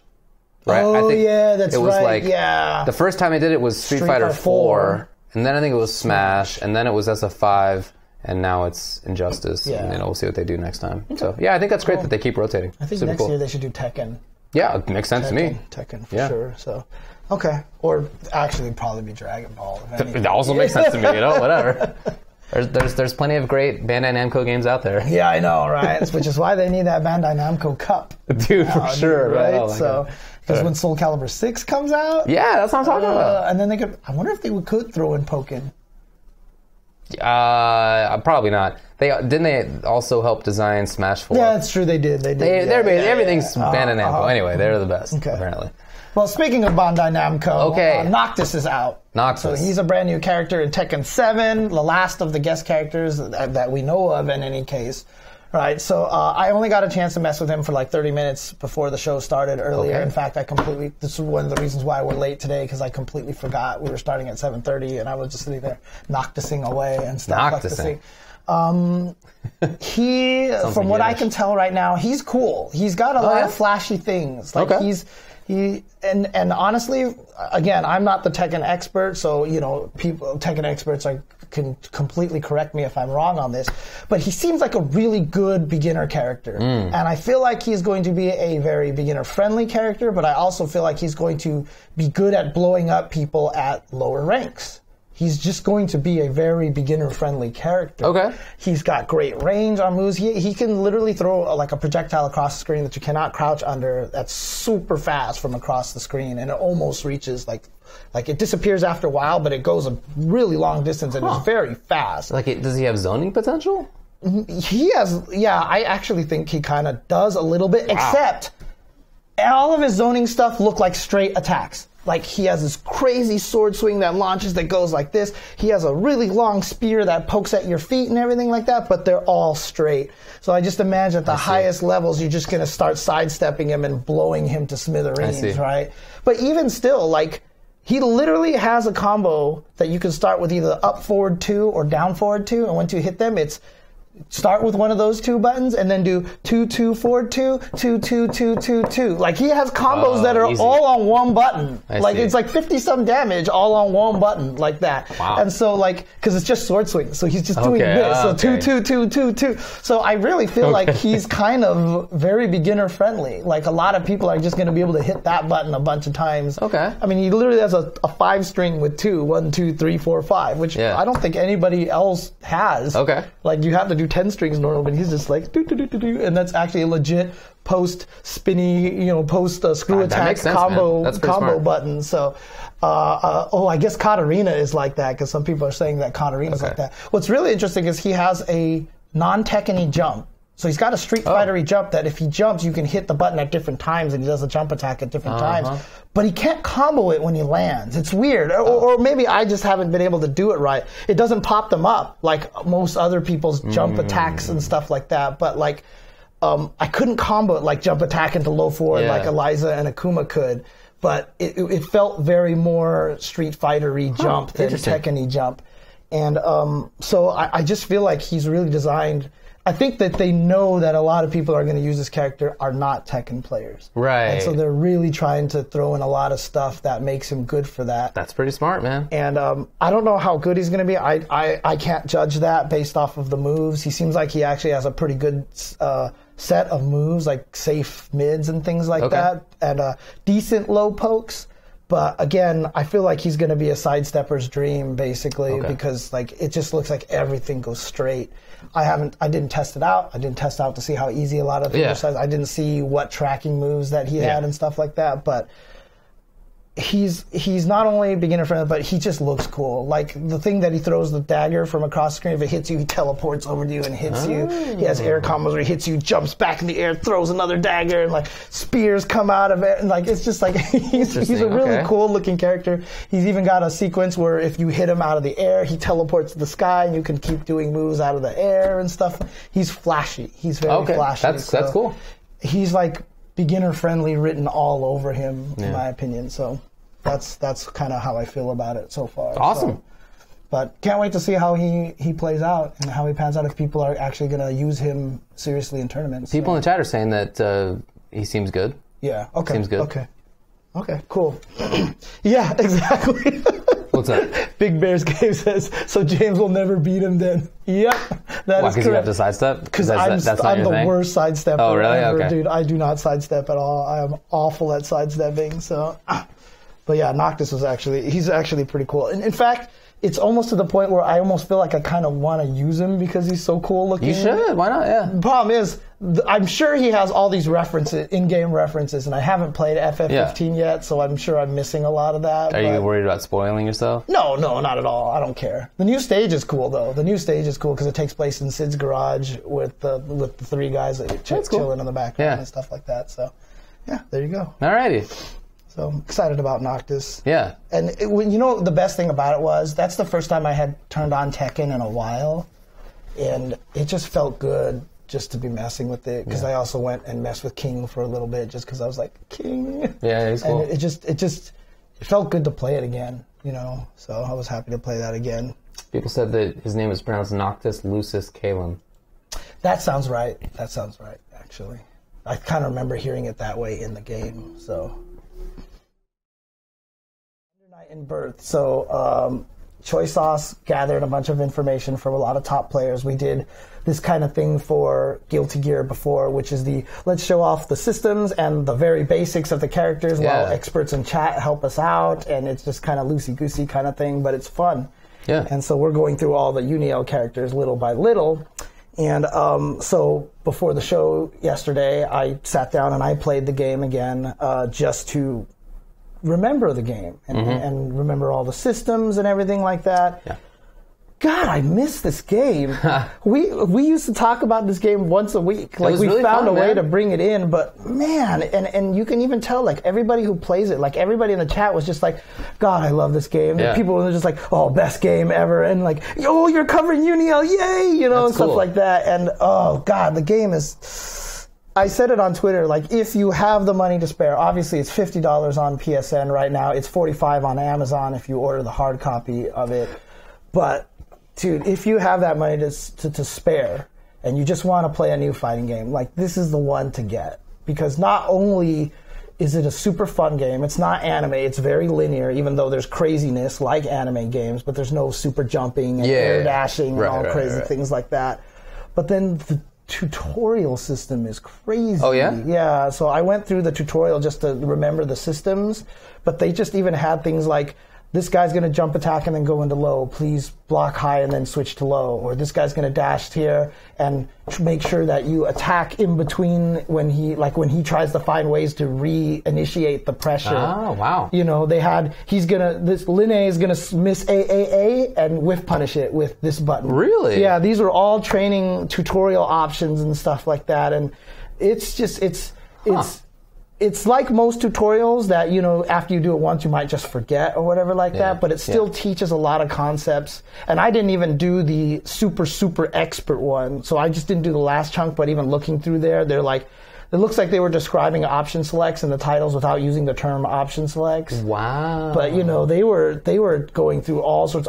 Dude, one of the tutorials that I went through that wasn't even an expert was teaching you Kara throws. Dang. This was hold forward and do the A-B to dash, and then immediately plink into D so that you cancel into throw. They were teaching you Kara throws in the game. Wow, that's awesome, dude. Yeah, it was really cool. And then not only that, but when you go into the trials for the character, like they start with easy ones, but it says the first one is literally titled low starter.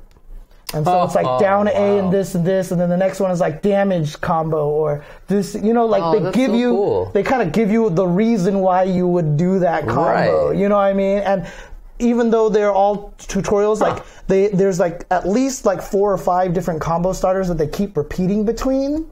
Like here's the hit confirm one. Like one of the tutorials was even like do down A, B, and if they get hit, finish with C, and if they don't, stop. Mm-hmm. Like that was a thing that they were teaching you. Wow. Yeah. But like they have all the different starters. Like here's a starter from the overhead. Here's a starter from this. Here's a starter from the low. Here's just the high damage punishing starter. And then the ending, like they teach you to do with Nanase, the down H to knock into the floor into fireball. You have to do the fireball to pass, even though it doesn't actually combo, but it's listed as setup. It's listed as setup? Mm-hmm. Wow. It's like it's actually titled as like setup and stuff like that. So like dude, this game, like interesting. It kind of gives you a lot of that information, and I think it's so cool. And the game is great on top of all of that. You know what I mean? And it's great. And so I'm just like, man, the game is so good. Well, do you know? Because I don't know. Do you know how much the characters have changed? Returning characters? Not a lot. Really? Not a lot that I could tell. Like there was like one. I mean, it really feels like a balance patch. And I mean, like Rev 1 to Rev 2, and then Rev 2 to Rev 2.5 or whatever this current patch is, like they changed the characters more than they changed the characters in Yu-Gi-Oh! Like with Nanase, there's like a few small changes, but the only real significant one is that I can charge down C in the air now. But like that's like the only main thing. Like she doesn't have any new moves. There's there's like 1 or 2 new system mechanics. Yeah. But outside of that, like it still feels largely the same, which is actually kind of neat. Yeah, she like even her combo paths were all mostly the same, except you just had new ones off of the charge down 2C in the air. But other than that, Nanase felt exactly the same. Everything that I was doing before still worked. So it was actually really cool. Yeah, I have heard from people that Seth is really good. Yeah. Oh yeah. I've heard Seth is really good. I heard Chaos is a lot better now. Right, I've heard that too. Yeah. I've heard Byakuya is a lot better now. So there you go. So makes sense. Yes. Yeah. All right. Should play it, dude. People should play this game. I'm with you. And it's sad to me because it really, honestly, in this current age of my game is better than your game, posturing, social media, chat nonsense, like no one's even talking about this. Like there's no chance for this game, and that makes me super sad. Yeah. Yeah. So Naughty Senpai asked the question, why is it that fighting games that create new franchises instead of getting an existing IP can't catch the success that Street Fighter 2 had back in the day? Because Street Fighter 2 was new. It was fresh. And right. And that's just basically what it was. It's the same thing when Pac-Man came out. Nothing had ever... Like, when Pac-Man came out, like, I can't even explain to you how much everything became Pac-Man afterwards. Even if it didn't look like Pac-Man, it was Pac-Man. Right. So going through a maze and dodging like 2 guys. And whether you're eating dots or grabbing money bags or eating cheese and opening doors and avoiding avoiding cats as a mouse or whatever, like, they're all Pac-Man. Right. But none of them could gain the success, except for Ms. Pac-Man, which, makes sense in the case that we're doing right now. And honestly, this is, I know a lot of people still get on me because I've always said, like, if Street Fighter dies, the FGC kind of goes with it. And that's exactly the reason why. It's the name, brand, recognition. Like, it can't be denied. Like, it's either that or Mortal Kombat that's going to take us into the next phase, Seems right? likely. But Mortal Kombat can't be put on TV, so... yeah. So that'll be a problem. But yeah. Name brand recognition is pretty helpful. Dude, So remember that guy who was talking to us in the lift, who was talking to us about Face Off and all of the Adam Sandler movies and stuff like that. Our Lyft driver. We hadn't even mentioned we were in town for Street Fighter. No. And he made a reference to Street Fighter. His DJ name is DJ Vega. Yeah. And he wanted us to know it's not because of Street Fighter. Yeah, it was because there's everybody in all of the Pulp Fiction movies, there's someone named Vega in the Pulp Fiction movies. So he's like, yeah, it wasn't Street Fighter. Da-da-da-da. And I just basically was like, you are talking to the wrong people. Yeah, that was funny. Yeah. But there you go. Yeah, people know that game. It's been around for like 30 years. I heard that there's like a product now that is coming out that explicitly references it being 30 years old. Oh, yeah. Dude, that's cool that, I know. Street Fighter 3 is right up there. But C. Lim actually said that UNIST is the third most entered game in their local monthlies, right behind Dragon Ball FighterZ and Tekken, ahead of Street Fighter 5. Oh, that's awesome. That is cool. That is really, really cool. Anyway, look at DJ Vega. Yeah, I know. We should, huh? See if we can find My dentist knows what Street Fighter is. He used to play Tekken in the arcades. Really? Yeah, we always talk about it every time I go. Dude, the craziest is I go to see a chiropractor, right? And she goes through different massage therapists and stuff like that. I wore the Lucky Cat Felicia shirt from Broken Tier one time, and she looked at me and she was like, "Nice Felicia shirt." I was like, "What the hell?" I was like, "How'd you know about this?" Apparently, she used to play Soul Calibur a long time ago. Man. So there you go. So. UNIST is UNIL in under night, in birth, EXE, late, ST. So the previous was UNIL for under night, in birth, EXE, late, and then they added the ST, so they just decided to eliminate the EL out of the abbreviation and just put in the ST, so it's just UNIST now. I understand it's the worst name of all time. Well, it's not. It's no Burrito Voorhees, but you know what I'm talking about. It's not at all good. But the game itself is really great. And to be honest with you, the name is probably one of the reasons why it's being held back.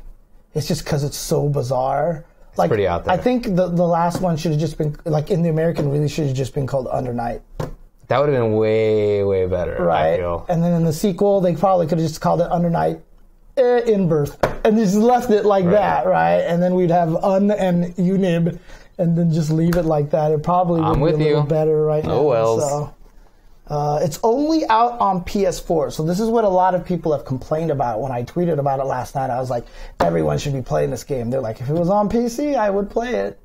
PC. Yeah. All right. So, I mean, there's nothing you can say about that. A lot of people, I mean, PC is probably the main gaming platform for fighting game players for like 50% of the people right now. Pretty good chunk nowadays, yeah. Yeah, so to not have it on there is a mistake. French bread is usually pretty slow on catching up. I know UNIL is playable on Steam right now, but not UNIST, which is a shame. If you want to get a head start, you can pick up UNIL. I'm sure it's cheap right now. You can pick it up and learn it. Like I said, the characters haven't changed drastically, but maybe some of them have. Maybe just not the ones that, I'm aware of right now, because I really only knew Nanase. So, but there you go. All right. That's what I got there. You want to do some game news? What else do you got? You want to take a break or just go straight fine. to game news? Yeah. All right, so not too much game news here. Let's just talk about some signing stuff right here.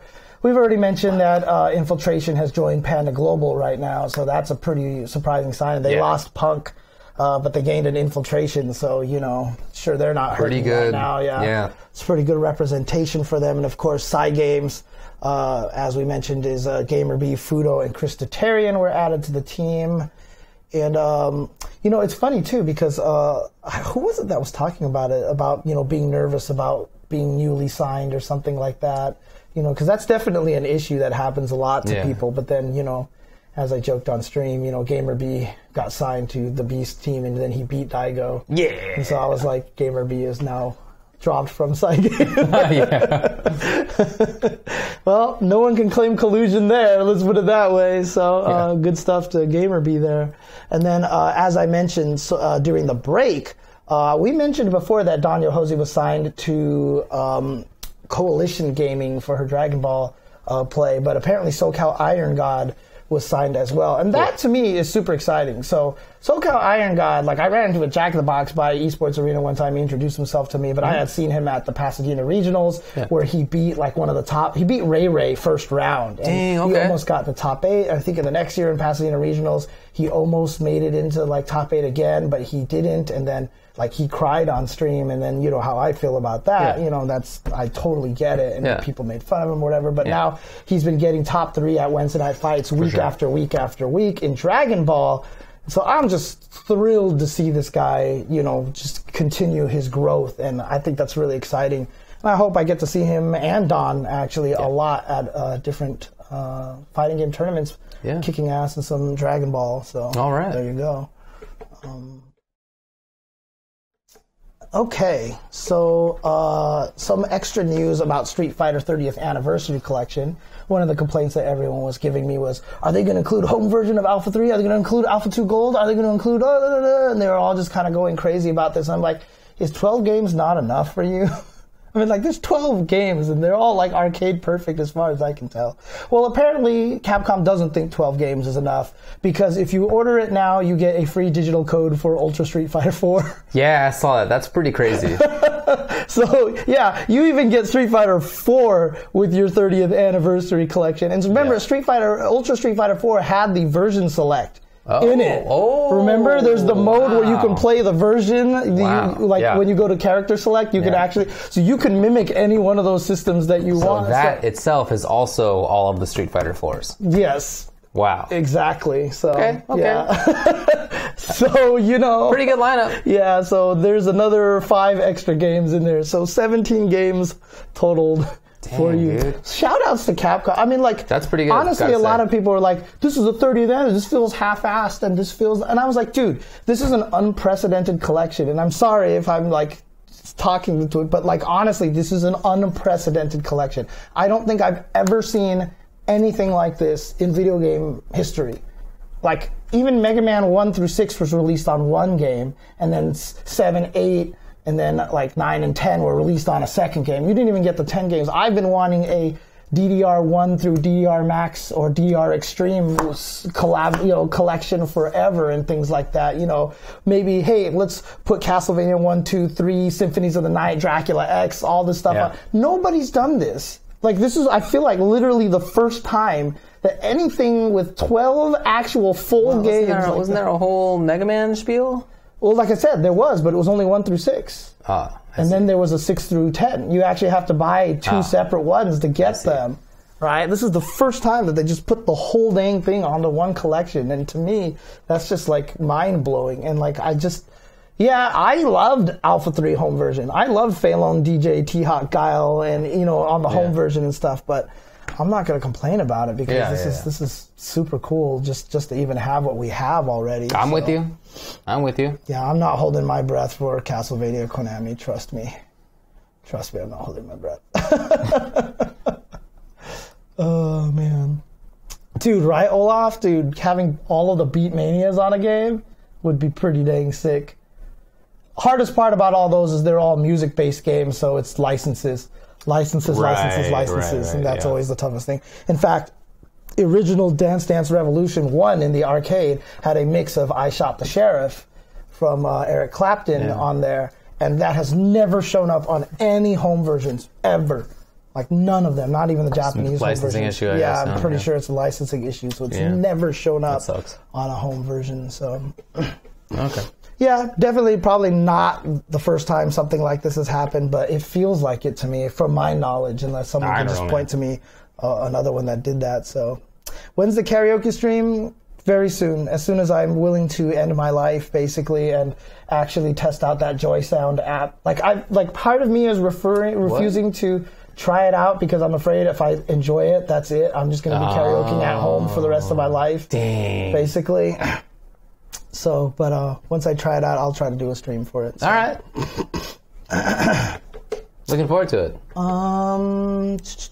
The Capcom Pro Tour 2018 stage was announced. Did you see the picture of that? Right, I did see the picture of it. It's actually pretty sick. So I like parts of it a lot. But I also think it's weird that Bison is so far. He's like Abe Lincoln sitting in the back of the penny. He's like so small. Right. He's like, that's him right there. He's just a little tiny pinprick. Well, the thing is, if he's any closer, you could go and fight him, and he wants to be at a safe distance. Safe distance, yeah.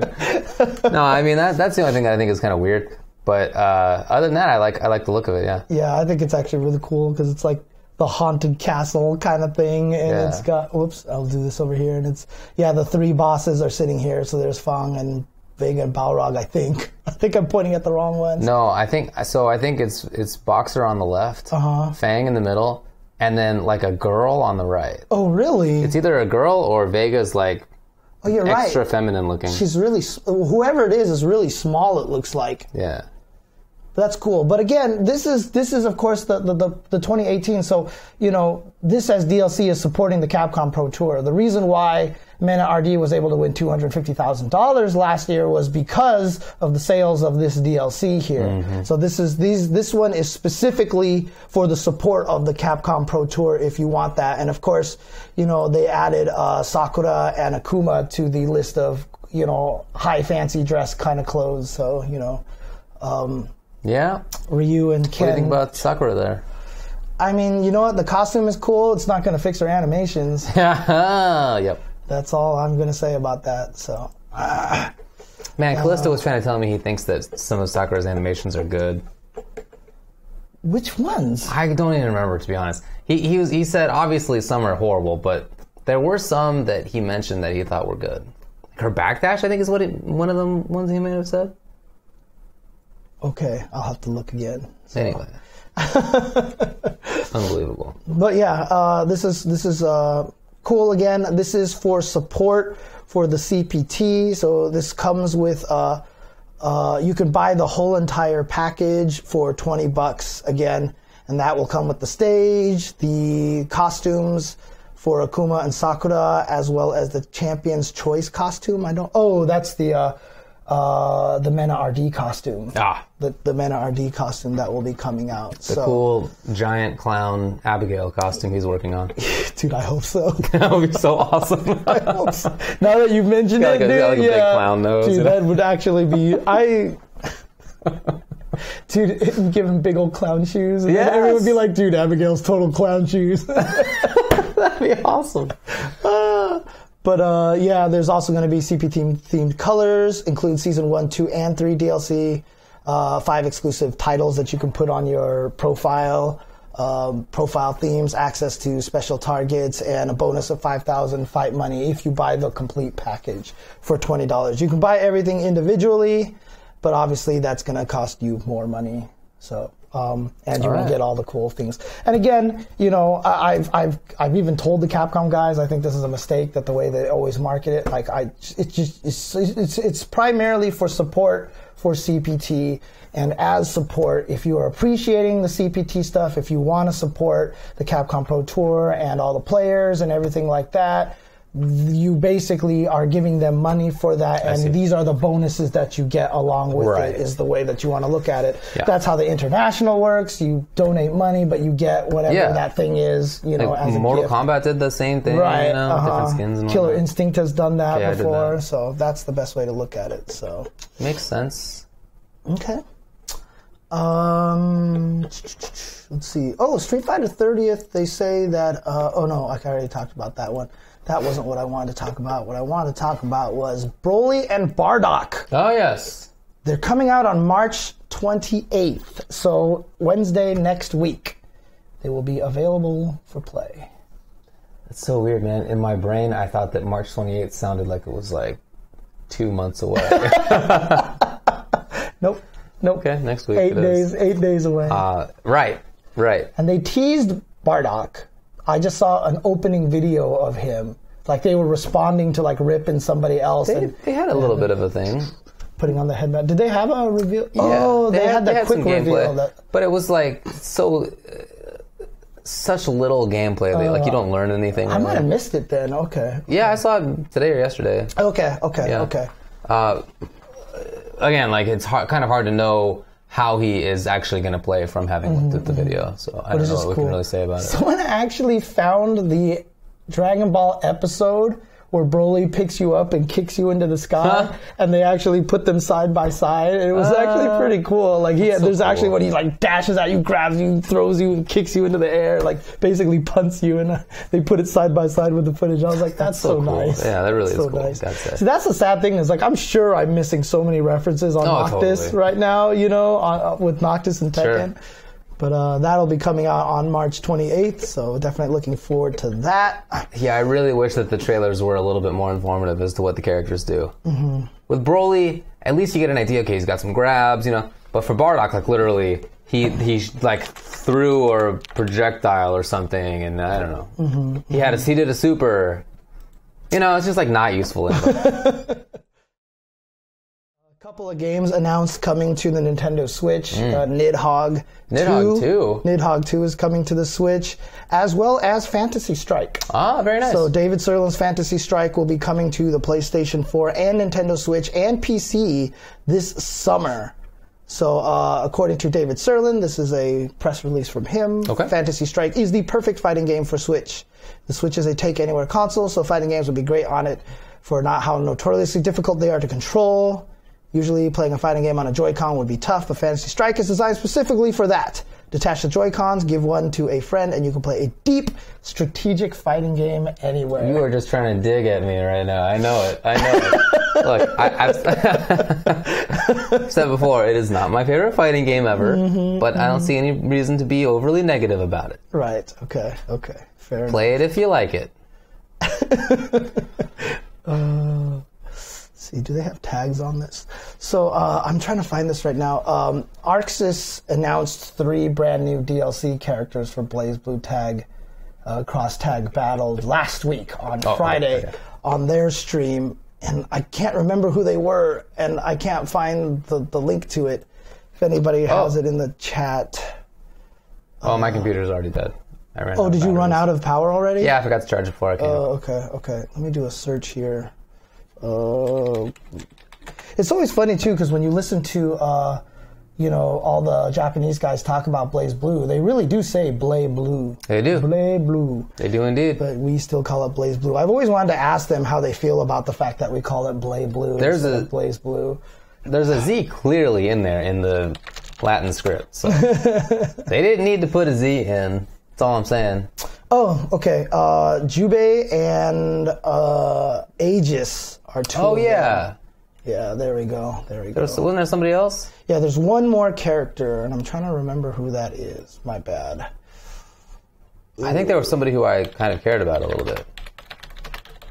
There's neither of those two, that's for sure. Aegis. Not even Aegis, huh? And Carmine, of course. Yes. Carmine. The bloodthirsty guy from Under Night in Birth is back as well. Right. So, cool character. Yeah, very, very cool character. So there you go. BlazBlue Cross Tag Battle, Jubei, Aegis, and Carmine have been added to the DLC roster in Character Pack 2. And again, the game was going to come out slightly cheaper than most games. I think it was like $50, and then the entire DLC pack was going to be like $20. So it was going to be $70 total, which is pretty much the same as a lot of the other games with all DLC. So I don't think it's too bad. So okay. So there you go. That's coming soon. And then finally, apparently Red Bull is opening a new esports spot, Gaming Sphere, in London. Yeah. Okay. I mean, sounds like, do you know something about this? Or? Winter Stays On is going to have sessions there. That's all I got. Oh, okay. That's the only reason I know about it is that's all I'm tweeting about it. Gotcha. Cool. Okay. And it looks like Ryan is going to be... Hashtag Ryan. Is that not Ryan Hart, or is that somebody else? It doesn't look like Ryan Hart. Yeah, I know. Okay. But also, I guess... It's a FIFA player. FIFA player. Okay. This week is also going to be the esports arena opening in Vegas. Right. And a bunch of players are going to that. Like, Justin's going to be there. In fact, a lot of people at Final Round are traveling there. That's true. Including Sonic Fox and Kochi, who are going to do another First to 10. I heard they're hanging out at Justin's house right now. Are they? Oh, nice. Okay, they're giving Justin the... That's the rumor. The Dragon Ball training. Probably. I'm sure he wants it. Dude, I think that would be awesome to watch a stream of Justin getting bodied by Sonic Fox and and Goichi and just watching Justin actually having trouble winning in a fighting game. Yeah. It'd be interesting. For sure, man. Soul Calibur 6. What happened about Soul Calibur 6? Did I miss the Soul Calibur 6 news? I'm not sure if there's new info. Let me know. But Soul Calibur 6 was definitely at final round. Right. Yeah. I did not play it because I saw that the line was very long and I only had a little bit of time. And Geralt Geralt from The Witcher 3 is coming to Soul Calibur 6. Right. Okay, so he's the first guest character. Right. Okay. He looks super cool. I gotta tell you. I haven't seen it yet. Oh, really? Oh, you should check it out. Okay, yeah, definitely. Let me see Yeah, this. thanks for reminding us. Oops, sorry, I just hit this. There's the old YouTube video. He's in the front of the YouTube. box. Like right there. Dang. Okay. Okay. Right there. Should I play it on just play stream it, here? you know. Okay. All right. Okay, guys. I'm just gonna. I think I was too late to warn you guys, but the audio for the game is usually very loud. I'm not sure why. I don't know if that'll fix it or anything like that. But here, let me play this for you guys so you guys can see it. Man, this was way spicier than I thought it was going to be. Oh yeah. Pretty good. It's really spicy. And as usual, whenever I try to do a screen capture here, and with an actual good PC, it's like an i7 and all this stuff, and I have a crap ton of RAM, but I don't know why it's problematic. It might be a little choppy, so I apologize, but here you go. I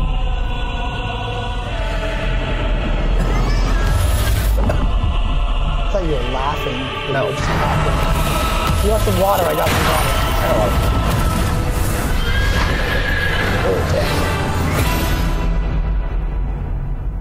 Crap like this. Exactly why I hate portals.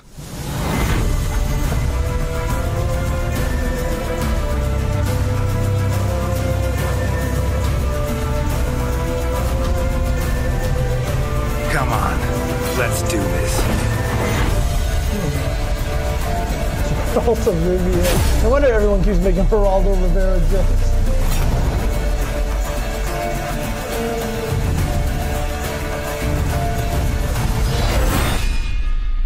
Challenged a Witcher. Must have had a death wish.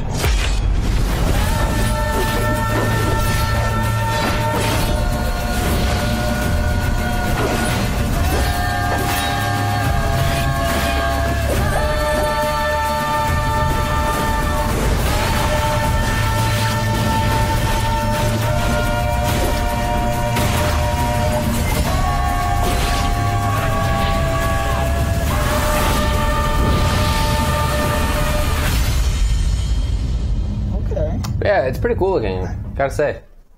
Okay, I'm down with that. I'm down with that.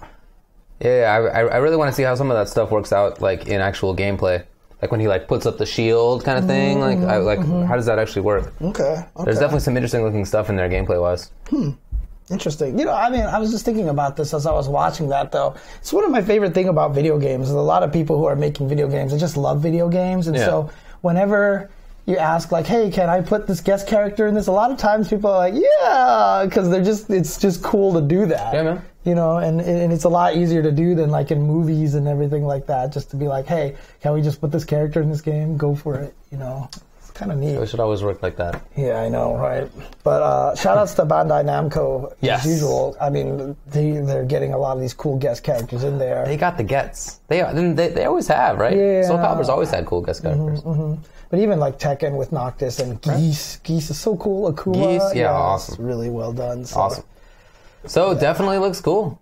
I'd never played the Witcher games. Yeah, I actually don't know how they play as well. Like, I'm assuming that they're kind of... just like questing kind of deals. Yeah.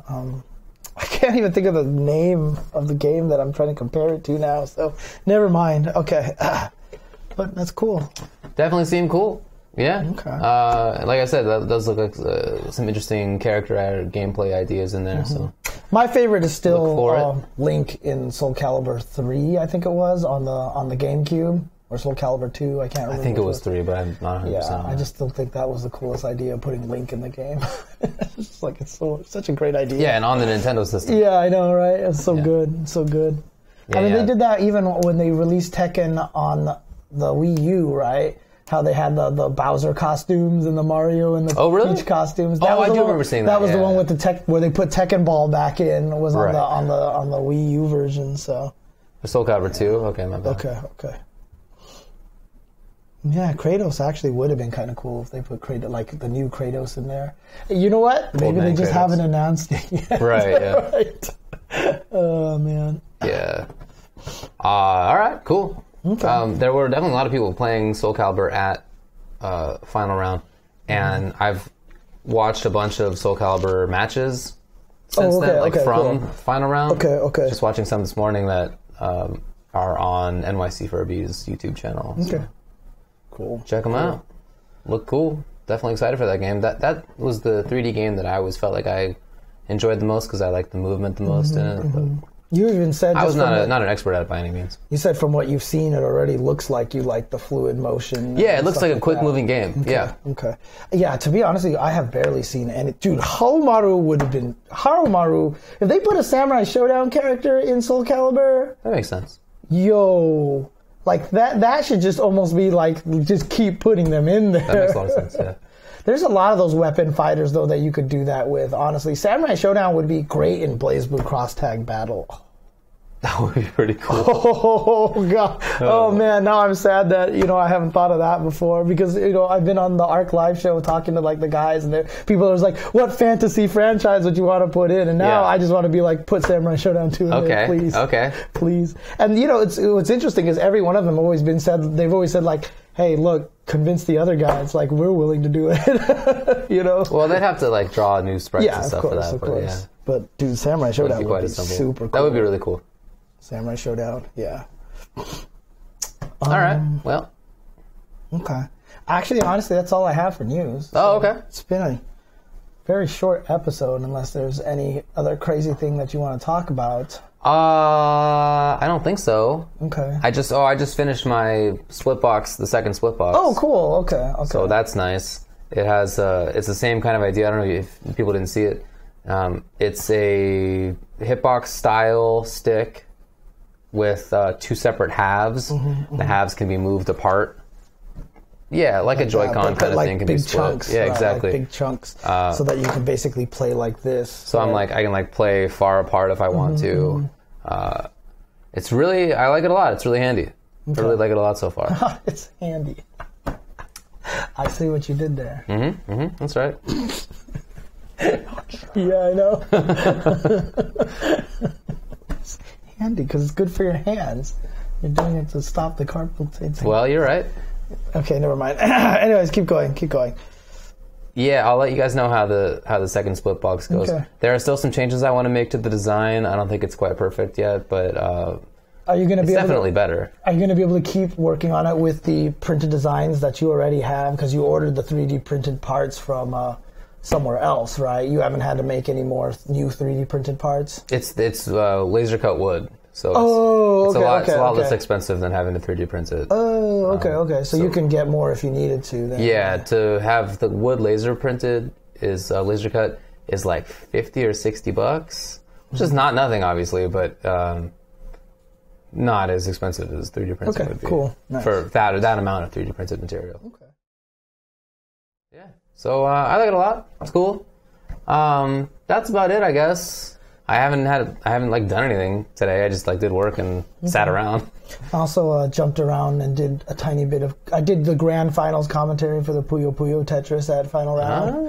It was actually kind of funny because two guys were doing commentary the whole time. Yeah. And the guy streaming was like, jump off of grand finals. Like, I don't want to kick these guys off. And the guys were like, come on. I was like, okay.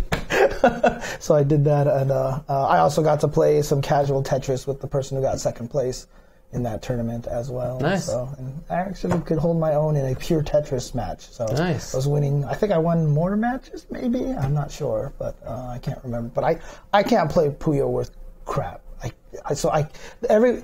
Puyo Puyo Tetris tournaments are swap mode, where it basically just keeps changing which game you're playing mid match. I can't do that because I can't play Puyo Puyo at all.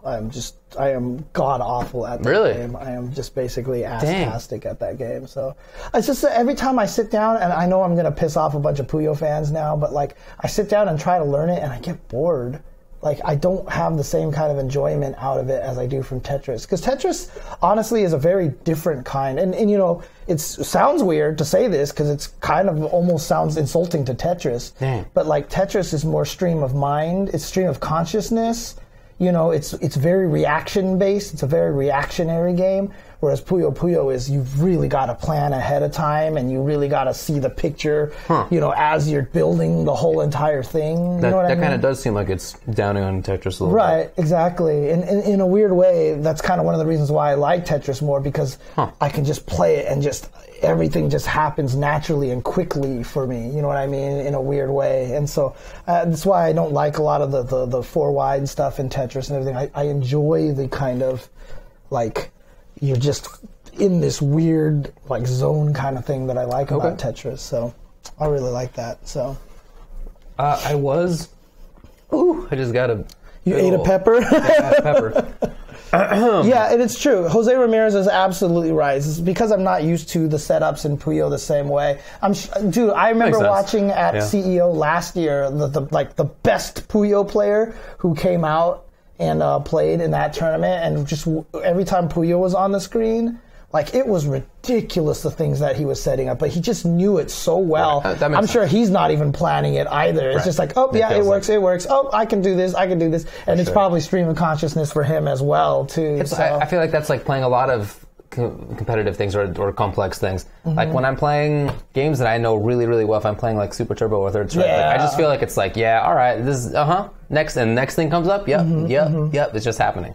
Yeah, and honestly, like even what game was it? Music games, rhythm games are like that for me too, because you just get so good at it that you just kind of just through everything. Because like, isn't that literally the game? Yeah, and a lot of times when you watch people play rhythm games like DDR, everyone's always like, "How long did it take you to memorize those steps?" And you're like, "I didn't."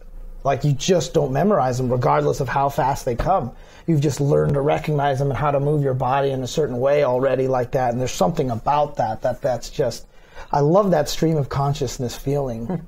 It's like even when I used to play F-Zero GX, I sometimes would just go into training and just race the tracks. And like I literally played one track, like my favorite track, like for 30 or 40 laps. I was just sitting there just racing it, and it just feels really good to race it. So I just enjoy that kind of experience in video games. I'm really into that. And it's probably even why I kind of like Zelda a lot too, because makes sense. Zelda, you're just laser focused on let's find some shrines and just climbing things over and over and over again. There's just something kind of F-Zero GX, dude. Greatest. Dude, you don't even understand, Milifune. I used to be obsessed with DDR. In fact, everyone, when they see my streams upstairs, everyone always remarks at the Cobalt Flux pads that I have sitting in the background. They're just sitting right there. And they're like, you used to play DDR? Dude, that was the one time I actually lost the most weight. Like, I actually went from like 200 down to like 160. And I was like, huge. I just doing that and eating very little food. And then I gained it all back. Yeah. I've gained it all back since then, so we're back to about 200 right now. Damn. So, yeah, it's unfortunate. Well, it is a good workout. Yep, I should do it again, to be honest. You enjoy it. It's not like I like it. You wouldn't even feel like it's working out. Yeah, I used to really like that game too. So, yeah, and a new F-Zero game. Jeez. Yeah, I did go to the arcade action area in Final Round. I played there a lot. Whenever I had downtime was basically what I did. But somebody asked if that's like tough for me, considering I'm working on the split box. So like, does it hurt to play normal arcade setups? It doesn't hurt any more than just like sitting in any position does. I always have to find a new position. Even when I'm asleep, I'm constantly struggling to find a comfortable position, and I find one for like 20 seconds. And then it's not comfortable anymore. And I constantly have to be moving. So to play at an arcade cab, what I do, I find that it's easier than playing on stick for that, because the thing is just very rooted, and so I can like be moving around and whatnot, and it's cool, it's fine. Whereas if I have a stick on my lap, I can't do that stuff.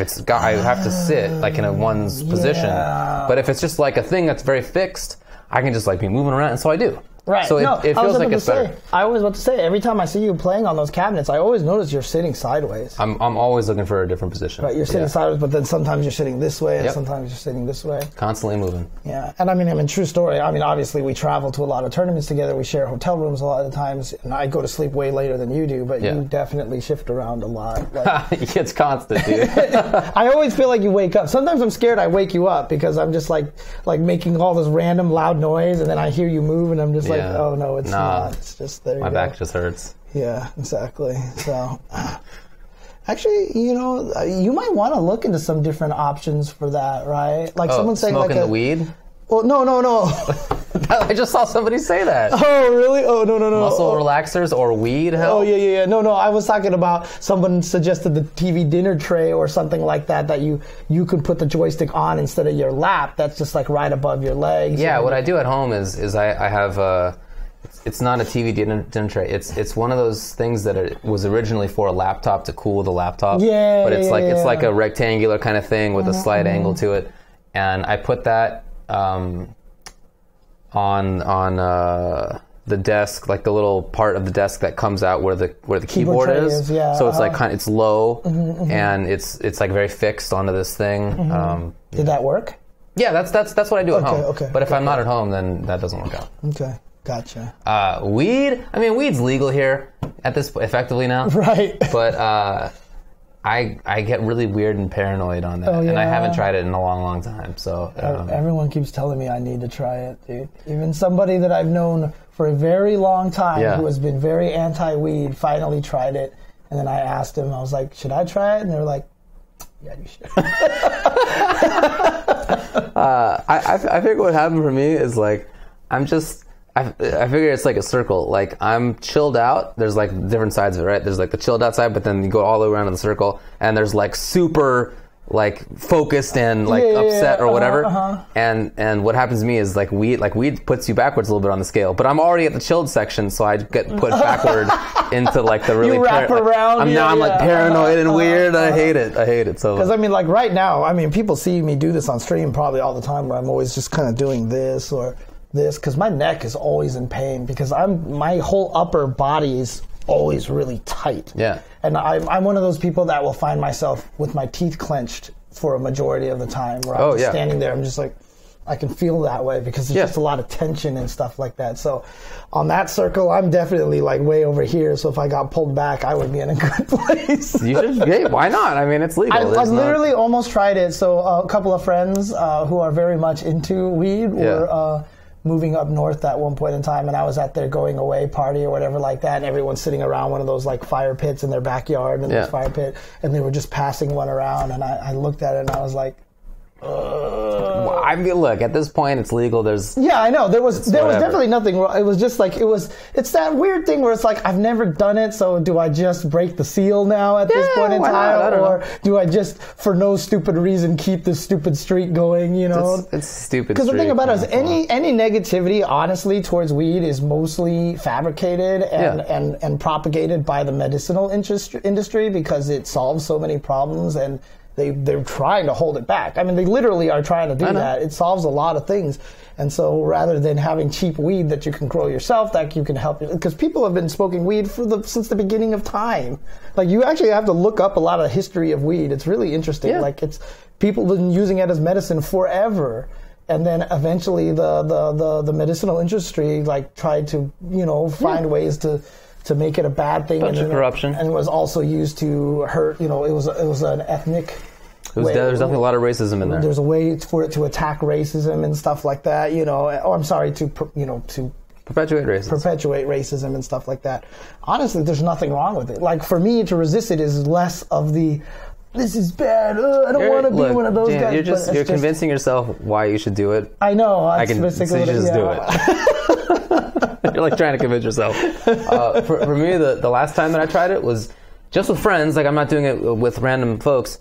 And like after a little while, I thought that my friends didn't want to hang out with me anymore. And I was like really mad about it. So I like couldn't understand it. We're just all hanging out, let's just have a good time. Why does everybody hate me? So I like took one of my friends aside and I was like, all right, buddy, like, X and Y hate me and they want to kick me out of here. Here's my evidence. And I had like these points. Did you see when he did this? Did you see? And my friend was like, David, none of that stuff makes any sense at all. No, it's not real, but also it doesn't make any sense at all. Right. And then I thought about it while I'm like, I thought about it and I'm like, you're right. It doesn't make any sense at all. I hate this. Oh, gotcha. So now Okay. I'm like stuck being high and hating it, which sucks. Okay. So, Yeah, I guess. I don't think it's for me. But if there's some other, I don't know. I mean, I have tried muscle relaxants for other stuff in the past, and didn't work out that great for what I need. Yeah, I'm just I wanted to be a lawyer because I that's pretty much what my personality is. I mean, so even when I'm high, it's definitely the same. I'll tell you one thing though. The biggest thing that kind of puts me off of it is just I really actually don't like the way it smells. Right? I mean, don't eat it. I'm not saying you need to. The brownie version, right? Yeah. I mean, I wouldn't smoke it either. I don't like smoking. Okay. Smoking sucks. Oh man. Yeah, I had. All right, next. I tried Valium when I blew up my ankle into 5 pieces when I was a kid. Oh right. And I tried Valium and I hated it because I felt that was when I understood what people mean when they say that they get high. I felt like I was literally above the ground, I was literally high, like I was floating, and I realized like that's not how my normal state of mind is, and I hated the difference. Okay. And like when I tried weed, I hate that I laugh at everything. I laugh a lot, dude. I laugh at everything. I laugh a lot, right? yeah. But you know when something's funny or not, right? And when if you're high, sometimes, at least for me, I laughed knowing it wasn't funny and not being able to stop myself from laughing, I hated that. I'm going to tell you right now, though, when this section of Ultra Chain gets flagged on YouTube, I'm not even going to challenge it. Oh, man. There you go, that's all. Yeah, okay. Well, next Uncensored episode will just be me being high for the first time. And then just make sure you don't do it on stream. Yeah, I know. Oh, man. Okay. Yeah, I got to try to play some BlazGreen. There's already too many fighting games to play, though. Oh, boy. Oh, man. All right, well, I think that's about it. Yeah, I think that's all. I think we've stretched this out as long as it's needed to go, so. Oh, man. No, I definitely have not fun on weed, for sure. Okay, fair enough. Maybe if I ever do try it, I'll make sure you're around, so that way you can just make sure I'm okay. That's fine. I'm happy to help. Keep me getting out of trouble, so there you go. I'll be blitzed on beer, but, Oh, man. Okay, cool. If there's nothing else that anybody in the chat has suggested... My phone is upstairs. Yeah? Oh. Keep talking. Oh, don't go all the way upstairs. Don't you remember how the bird goes? I can sing. You want me to sing it instead? Yeah. Because you always hate it when I sing anything, right? It's a couple of bad options here, so. Dunce.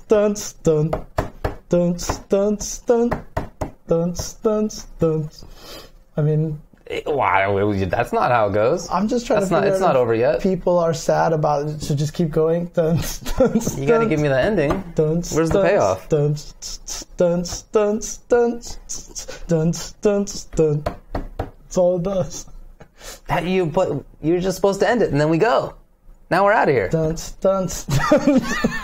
you doing it all over again?